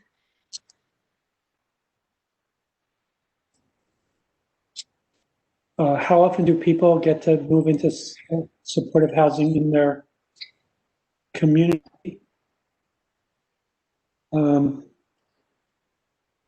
That's hard to say. There's a high demand for supportive housing. There aren't a lot of supportive housing sites in any one community. When a new supportive housing site opens, it's a big opportunity for people. But generally, what's available to people throughout the city is just what happens from natural turnover in the building. So it's a hit or miss question. How often do people get to live in a supportive housing site in their community? I can't say at the top of my head. I've seen it happen, but most of the time it doesn't happen. I mean, I just say, Joe, like the numbers speak to themselves. When you look at the homeless population estimate, most of the street homeless are on the island of Manhattan, and most of the supportive housing, and most likely locations where folks are going to end up, is going to be in the Bronx. I mean, that's the math. So, and we have some great stories of folks being placed in supportive housing, very near where they started off, and our facility in Harlem that, should start accepting residents in the next month, is very close to our Safe Haven in Harlem, but it's generally not the case. But we do an assessment of what people are interested in terms of neighborhood and community. So that does happen as part of the housing preparation work. And we've been doing housing placement for a long time. So we have really good relationships with the housing providers throughout New York City. So even if it's not a unit within the community that the person really wants to live in, we really work hard to help them see what other opportunities might exist that match some of their needs, but not all of their needs. And because we've already had pre-existing relationships with other housing providers, we can speak to concerns they might have about safety, travel, shops in the neighborhood, so those sorts of things. But also, this would be a really great opportunity to get into that tiered housing that I was talking about earlier, or suggesting to the first group that came. And I'm sorry, but it's important to get these guys on board with that if they think it's important. We'll have other meetings, and I agree with you. Have other meetings, and we can explore that. Let's keep moving, Lucian. The next speaker is Baj Duruk. Hi, how are you? First of all, thanks for having this meeting. We really appreciate it. It's one of the very informational meetings, so I'll just skip the question. Going back to what you said, Doug, about where they will be placed in the Bronx, then why is it 105 Washington that you're putting the homeless in? They're going to get used to this neighborhood. Again, from my understanding of addiction and from what I've listened to all of you, is that change is one of the worst things that can happen to them. So you're going to bring a bunch of people all the way downtown in a dark corner with, I'm sorry to say this, multiple parks where currently drug dealings happen, and you are going to then 1 year later take them up to the Bronx and hoping that they're going to stabilize. So I'm very concerned about this. First of all, the first thing they said was they're going to try to, the people who are going to be in the shelter, they're going to try to get people who already live, who are homeless in our community. So we're going to have people from our community that will be living in the shelter. And then, unfortunately, because of the cost of housing in our community, they probably will not be able to move into supportive housing after they are ready to transition from 105 Washington. They will have to, unfortunately, transition out of the neighborhood. But the people initially, they're going to be drawing from the catchment area of our community, from 15th Street down to South Ferry. But what, I mean, Does that help you? a building in Bronx is much cheaper than $19.6 million. So if you're going to put them there, why not start there? That, to me, seems to be the logical answer. It's not about the homeless to me. It's about doing what's best for them. Starting them out stable somewhere where they can stay. Isn't that the ideal situation, regardless of where they are now? Our hope is to transition people, right? Folks are on the street. Getting them into safe haven is a first step towards permanency. And you can entice somebody to get into a safe haven, move to a sheltered program if it's in the community where they're bedded down now. And then in the 6 to 9 months that you're working with them on getting them stable, getting them see what opportunities would exist for them outside of shelter within the permanent housing setting, then it's preparing them for that, showing them what the opportunities are that exist throughout New York City in terms of supportive housing. But this is a first step. And it takes some time. You all know the folks who are in your community who've been bedded down for very long periods of time. And I'm certain that you all have attempted to engage them and to encourage them into shelters. It takes some time. And so this is one step in that continuum. And it's a step that we hope will be an easier step because it's in the community where they currently are and where they currently feel safe. Okay, the second question I have is, it seems like you kind of gloss over the fact that in order to make this program more enticing to clients, your safe haven shelters, from what I've read and studied, are lax on security, drug, and alcohol sobriety requirements. So by definition, you'll be looking to recruit the most unstable population among the homeless. hence the beefed up psychiatric staff, all the security. You talked about uniforms and uniform. I don't understand how that's good for the neighborhood. And yes, the school is not, yes, you may not have sex offenders level 2, 3 for that, but there are multiple schools in a very small constrained area there. So it is a concern for the neighborhood. So also you're using a staff of 37 to serve a population of 87. How is that good for ROI of scarce taxpayer resources in a time of this financial crisis? I'm just really confused about both the business end of this and what's good for the homeless, which they're going to be treated downtown with beefed up security, then back to the Bronx, which is, I think, horrible for them. And then this continuous group of people coming into this downtown neighborhood, which is much smaller than your Harlem area. We don't have the wide streets. You can't, in some places, you cannot even put medical facilities. That's how the streets are narrow. And on top of that, this is the first time we've heard of this. Guys, let them answer. We've got 2 minutes. It's 9:15. If one of you would like to answer. Okay, I just want to follow up on what Abby said. Think about a time in your life where you were in a crisis, or imagine your life being in a crisis and your world's sort of falling apart and you're just barely surviving. You're living on the streets. Getting someone to make the step from that to come inside, what Abby's describing is we're trying to make it as easy as possible for people. They're in your neighborhood already. Once somebody gets themselves together, feels more sure of themselves, has maybe gotten a diagnosis and they're taking the medication they need, they have a health problem that's been addressed and it's resolved, then you're ready for a bigger challenge. Moving to the Bronx or moving to Brooklyn. I mean, when Doug said the Bronx, it's Brooklyn and the Bronx, and Queens, there's a little bit now. That's when people are ready to make that move. And the Bronx isn't some horrible place for people to go. Like the way you said, you're going to bring them here, then you're going to send them up to the Bronx. There's a lot of great things about the Bronx that they're going to like. We've seen people make these steps over and over and over, so we know that they can do it. We all live in a world where we're challenged at times, we're knocked on our backside at times, and we need some help getting up. And the Safe Haven is going to help people get up and then help them move on to something even better and more permanent for them. And the people are already in your neighborhood, but they're going to be getting the services they need, so they'll be doing better. We're not bringing people into the neighborhood. All right, thank you. Thank you, Jeff. Moving on. Lisham, sorry. Lana Dai, you're unmuted. Hi, thank you for taking my question. First, the comment is that this neighborhood is very, very unique.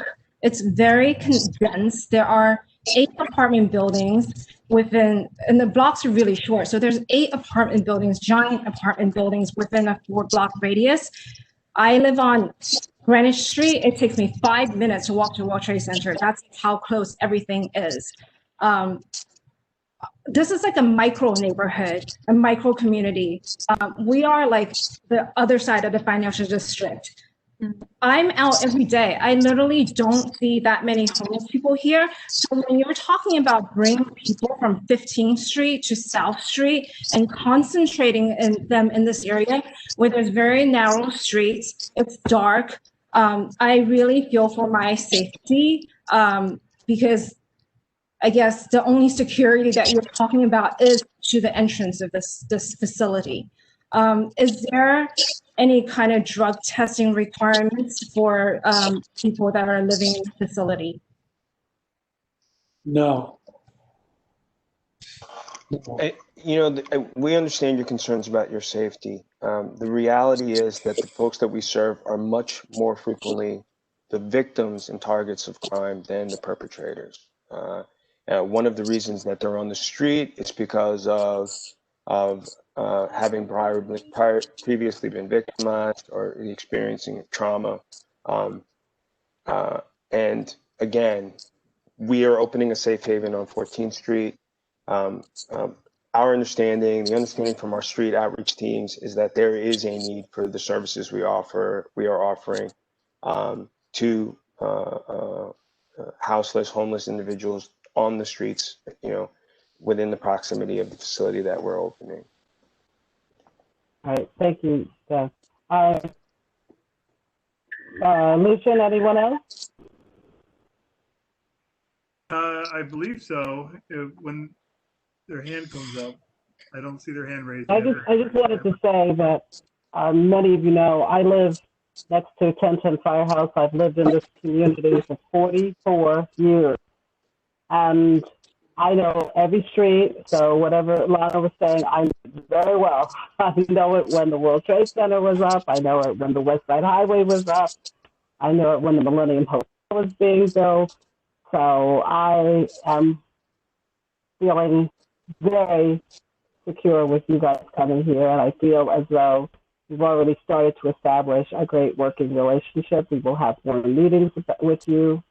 We will have contact numbers. We will also have outreach to the first precinct. Lucian, have you found anyone else that has their hand up? Yeah, I'm gonna just manually unmute Kaja. Hold on 1 second. Go ahead.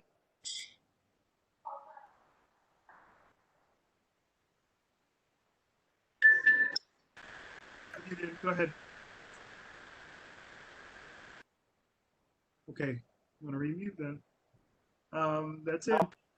That's it? Well, so Joe, Abby, Douglas, Ilani, thank you so very much for coming. I really appreciate 2 nights in a row having this discussion with you. I know that you said you would provide, not now, but in the future going forward. Douglas, you made it very clear that you would provide phone numbers for us to reach out to if we had issues in real time. We could get the person in the facility at the moment that something is happening. Hopefully nothing will be happening. I know that all of you have said you're more than willing to go to the schools, talk to the neighbors. So we will start to arrange those connections. And I just look forward to working with you. Thank you. Thank you.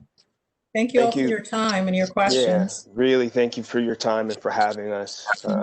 It's really been great. Thank you all. This was amazing. Thank you. Enjoy your holiday, the holiday season. Thank you. Is Joe still there? Bye, everyone. Bye. Good night. Happy holidays. Hey, Lenny, I think you and I will speak tomorrow morning. Yes. Yes. Okay. We'll be pitching in at 11. Okay. Okay, I sent you a great. text, Pat. Oh, Matthew. Bye, everyone. Thank you. Okay. Matthew, thank you. Oh, of I course. hope your mom is okay. Yes, thank you. Sorry about that again. Happy holidays, everybody. right, Thank you so so- much. Thanks. Hey, Matt, happy holidays. Thanks, Marielle. Thank you to the community for coming out and asking questions and being willing to engage. Thank you to the committee.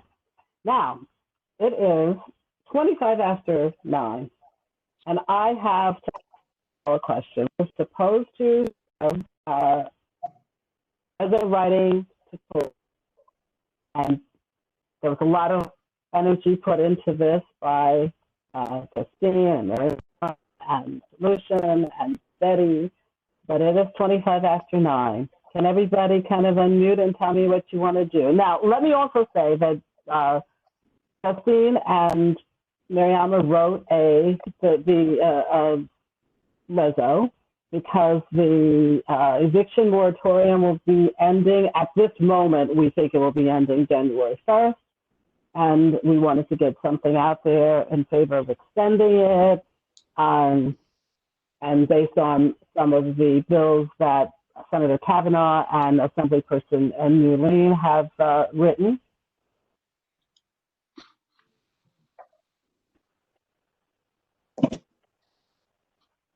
I hope everyone's had the reso. You're breaking up. Pat, I'm you're breaking sorry. up again. I'm sorry. Listen, do you hear me? Pat, I heard you slowly, but then you started to break up as you were going. Okay, all I was saying is All right, do we want to go forward right now and try to do the reso writing tutorial? My vote is that we don't have to have a class. I'm fine with not having a class, but we do need to address the housing crisis because it is set to expire. Okay. Exactly. That's what I was going to say. Put your hands up, or how do you want to handle this? You want to let me know whether you want to go forward with the tutorial or hold off until January? Let's hold off. Okay, Hold now up with the let's- tutorial. This everybody wants to reso hold is up. enough. This reso is very detailed. Right, okay. So, The second part is, has everyone had a chance to look over the reso that Mariama and Justine wrote? Yes. Yes. Okay. Anyone want to shall we vote on, does anyone have any suggestions, any friendly amendments, any changes? I proposed some changes myself that I only sent to you guys. Is Lucian able to put it up? Maybe Lucian could put it up, Mariama, so people could look at it and see the changes. They were minute, but I thought that they were kind of, I felt they were necessary for me to spend my time doing them, but it's up to everybody else to decide that ultimately. Okay, the other thing we can do, because Mariama and Justine, first of all, thank you for spending all the time and energy. And we were going to try to write a reso as a committee, as our part of our tutorial, but you guys did a great job writing No, it. my apologies. I knew we were going to try to write a reso. We were going to have a class, but I didn't realize they were part of the same thing. Yeah, no, exactly. Me too. We were doing this to get this done, not to do the reso training, but. Right. It worked out that it's 9:30. So the other thing is, I know that, Lucian, you wanted to talk about formatting it in the way that CV1 formats our resos. Yeah, so just taking a look at it, it's obviously a well-referenced, sourced resolution.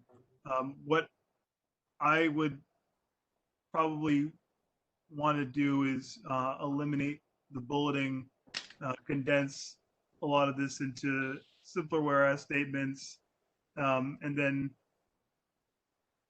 there's a large amount of referencing here, and I'm not sure what goes with what, but I will you only have one day to get this out to the members before full board. So the final state of this will not look like the current one. So I just wanted to kind of tell the committee members that because But it's just we don't typically do bulleted lists. Yeah. And I don't think you care about that, Mariama and Justine, right? No, I don't care about that. No. No, I just find it We easier. wanted to share as much information with the committee as possible to get an understanding of the bills, since we've had a lot of conversations, but they're sort of disjointed. Like we'll have one at Justine's committee, we're talking specifically about Battery Park City, and then we'll have one at the full board when the crew shows up, and then so we haven't had just one whole conversation about them all and their totality. And so that's what we were trying to do, to just make like a summation. But if you need to leave or whatever, right, that's fine. Can everybody can everybody again unmute themselves? Did everybody get a chance to look at and read the reso? Yes. Pat, can I add one small thing, if it's possible? Sure. The point that I had brought up before that everybody seemed to agree on, if you can add somewhere in the reso that, a longtime resident, whether it could be a senior citizen or that's in an affordable housing program, and the program, it opts out, that they have the right to be grandfathered in, as to be age in place with the neighborhood, like some type of wording you might want to come up with that thought in mind. I love it. I love it. And that's great. I will say that part of what's in here, and Mariama, correct me if I'm wrong, but part of what's in here is referencing the bills that have, and I just can't flip it. So I'm going to look at. I looked it over and I didn't see anything. No, there's nothing in there about it. You're right, Mitch, because So none of the bills that were presented so far that are out there now against that, which is why it's not here. Right, that's Doesn't why, mean for it shouldn't example, be here. like at the beginning, Sorry, I said guys, something like, we wanna look at people who pay taxes and maintenance and mortgage and, I threw it all in there because it's not in the bills. Somebody has to mute themselves. Wait, Everybody's got to mute themselves. Yeah, Yeah. everybody mute, like, it's lots of background noise. There's lots of back. Is it me? Okay, that's better. So no, Mitch, I was saying, yeah, I agree with you. I like that. I don't know where we would put it, but what Justine was saying is the reason you don't see anything like that right now is because we sort of remained on what's in the bills within the body of this resolution, this draft. But you'll see the first point that was made sort of encompasses everyone, and then one of the therefore be it resolves says we want you to do a lot more for all these other types of groups, but Yeah, but that's too general. no, I'm not disagreeing with you. I'm just explaining the way that the reason it's like that is because what you're suggesting isn't in any of the bills that are proposed so far. Right. I've been trying to lobby everybody to, every politician that comes to our meetings, Pat could vouch for that. I asked them the same thing. So wait, can I? Mitch, wait, hold on, everybody. Mitch, can you write like 2 sentences and send it to Lucian? Yeah, and make it clear that this is extra. It's not in the bills, but we want them added. Right, so it would be like in the therefore be it resolved or be it further resolved, we want this also. Yes, Okay, exactly. I'll send Lucian the idea, and Lucian will put it into 2 sentences, more concise than I could. Perfect. Yeah, I'm on board with that. Because he's going to reformat this anyway.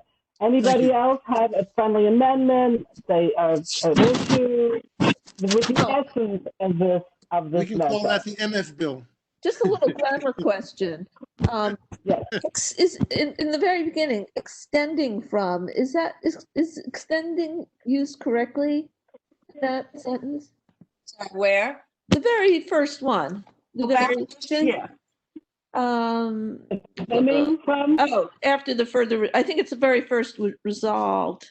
The New York City whereas, the very first whereas has an emergency stemming from the COVID. Yeah. I just asking if extending from is correctly used. They're asking, I'm sorry, they're asking if stemming the correct word, correct? Actually, that's one of the ones that I changed, that I suggested to change myself. I sent it to Lucian and Pat. Yeah, this isn't that That version. makes sense. Resulting from, stemming from, that's better than extending from. Yeah.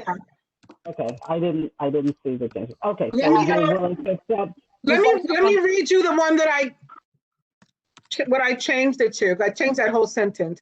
Whereas New York City is facing an unprecedented housing emergency stemming from the COVID-19 pandemic, with the greatest hardship being shouldered by middle, working class, and or low income citizens in need of direct rent, mortgage, maintenance, and tax relief now. I wouldn't say and or. Where? Say and, not just or. Yeah, just Correct. working class and low income. Because Yeah. all of them. Jill, and Mariana, just remember that Lucian is going to somewhat change, he's going to format this slightly differently and make a more concise reso. Yeah, that makes sense, but also it's with what we're changing, Jill is saying is changing what it says, which is important. Yeah, it's cool if you guys want to do a run through and see what's in there, and if there's something that has to be condensed, I'll do that. But I'll keep the intent of the language as close to the original as I can. That would be great. Anybody else? Okay. And I won't proofread it, but I'll just say one last thing because I'm a proofreader at heart. There's a lot of ampersands. Is that a stylistic thing for a reso? Otherwise, I would use word and. I'll eliminate. I'll take those out. You mean the word and you prefer the ampersand? Yeah, I try to make sure everything's written out as much as possible. Let me just read to you guys, and you can say if you like them or if you can leave it the way it is so far or whatever, the other changes that I had put forth, proposed. Tell us what they So are. the next one is the fourth whereas that starts out with additional government. This one says without addition, so it should be with.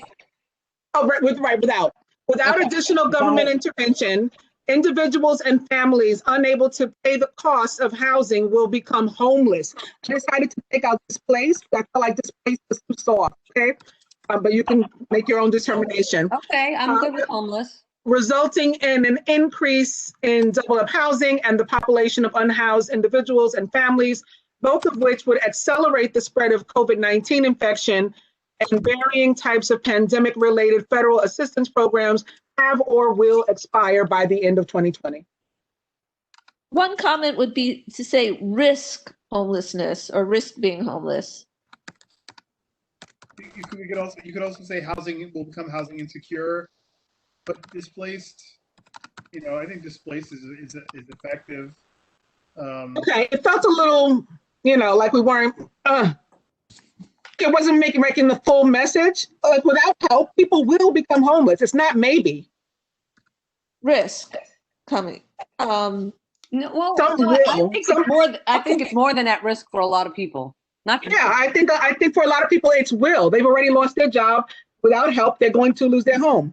Well, I think they may move into a less expensive home or whatever, but. Can I interrupt for a second?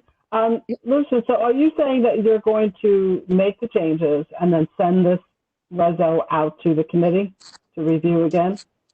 No, I mean that would require waiting a month.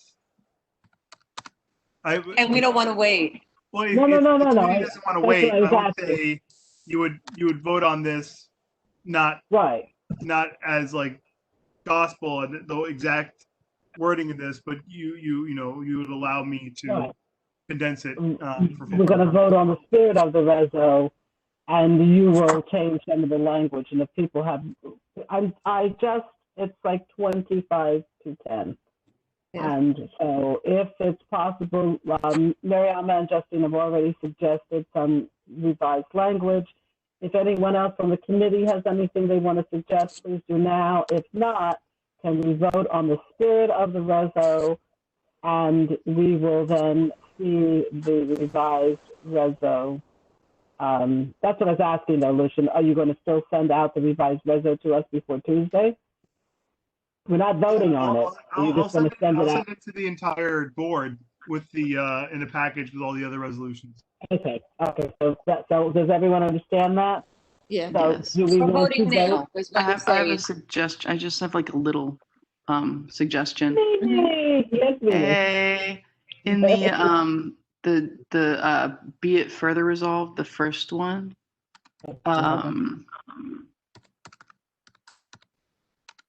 Yeah, it's in there. The first one where it says that as we are looking forward to a supermajority, we might want to leave out we could just say that we're looking forward to the 2021 Senate. We might want to skip the supermajority part. Yeah, that's a good catch, and I would also recommend against the idea of saying we and supermajority because that implies Us and them. That's a good point. Yeah, makes sense. Thank you both. Pat, I wrote 2 sentences before I send it to Lucian. Can I just say it to you? Yes. Okay. Be it further resolved that longtime residents with an emphasis on senior citizens living in an affordable housing programs building will have the right to stay in their apartment, in parentheses, grandfathered in, at the same rent they were paying as part of their program in the event the building should opt out of the program. The only thing I have to say is, I don't know about at the same rent, but I would say at the same rate of increase of rent or something like that. No. Well, in the programs, you're paying a percentage, like you're paying, like whether it's a rent stabilized. There are some programs where you're paying the 30%, and there's some programs you're paying a set But you're thing. still getting, So at but you're getting the same rental agreement that you had before, something like not the same rent. You're right. The same rental agreement that of the program allows you to. Right. Okay, Lucian, can you wordsmith that? I'll send it to him. Yeah. Can I please speak? Yes. Because when I do give the presentation, I'm going to tell you What Mitch is suggesting is actually something you absolutely never do. Never put in something that is not related to the theme of the resolution. You create a second resolution if you think it's worthy, that's fine. But don't confuse this one. This is part of that, though. It isn't. It's not one of the current laws. Well, it should be. And that's why we like to add it to this. I hear what Betty's saying. Okay, and like. Betty's saying too. So I had written down, Mitch, based on your question, I had written down that we should write a reso. So according to what Betty is saying, it just requires us to write another reso. She's not saying not to do it. She's just saying we write another reso. Okay. And let's do it for January. You think it would have as much power as it would be if it was assigned to some of these bills? Would have a lot These more. bills are already written, Mitch. This is not a new bill. These are already there. They're already existing. Okay. So what you're adding would not be added to these bills. It would be a new bill. So Betty, as I understand it, somebody else correct me if I'm wrong. So Betty, you think it would have more power the other way? Yeah. Correct. Okay, Yeah. thank you. Because then you're saying there's a needed bill the elected officials should look into. Exactly. Thank you. I'll send it to Lucian, and you could apply it to another bill. Well, let's do it together, Mitch. Let's talk about it. And Betty, let's talk about it. It's more than just that. Everybody, hold on. Can we Thank save it for January and write that for January? Yes. Yes. Yes. Good idea. So let's hold on that. Mitch, we love it. There might be something else everyone wants to add to that. We're going to hold it for January. Betty, thank you. This is why we were asking you to be involved. Thank you. Okay. Moving along, anyone else have another suggestion based on this reso as it is that you might want to? I'm just going to ask that Lucian look at my other version, the updated version, rather than this one. That's my only suggestion.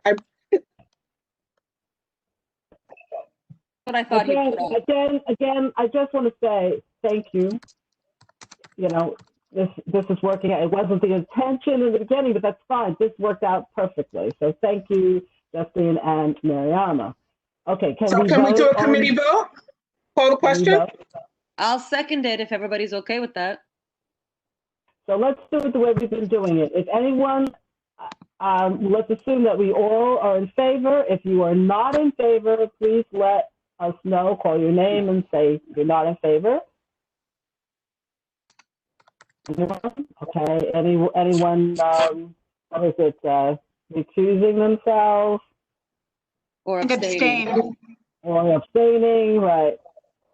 Call your name and say that. Okay, so at this point, the committee is in favor of the revised reso based on the updated reso. Corrected by Lucian. Right. Just for the record, before anyone goes, hold on. Not present. We have one abstention, and that's Betty. Okay. Is that right, Betty? No, I was giving the word to, Pat was word searching, so I just gave her the word. Oh, okay. So, yeah, it's in a vote, sorry. Okay, no one was abstaining? No. All are in favor, no opposition, abstentions, or recusals? Nope. Okay, great. Okay, that's all I needed. Thank you. Everybody, this is such a great committee. Thank you. I think we know that we want to have CUCS back in again because, you know, for both the public and for us, there are going to be more questions. As they said, it's 9 months before they even start. And I have to give them credit, even though it's a done deal, they came before us, and a lot of time we've had so many other organizations and agencies that have been totally, you know, discourteous to us and have notified us like the day before they were getting ready to do something. So we will arrange. This one is awesome too because it answers like a question that we've had, you know, that we wanted. We wanted help for our street homeless. You know, and also knowing that there are going to be a lot of women because every time we hear it, it's shelters for men. So now we're hearing that there's going to be a place for women. Right. So again, as I ask every month, please, if you have any other issues that bring before quality of life, please do so. So what we're going to do is in January, Lucian, unless there's some emergency, let's have the reports from CDC and then let's go right into our Rezo writing tutorial. And Pat, Okay with everybody?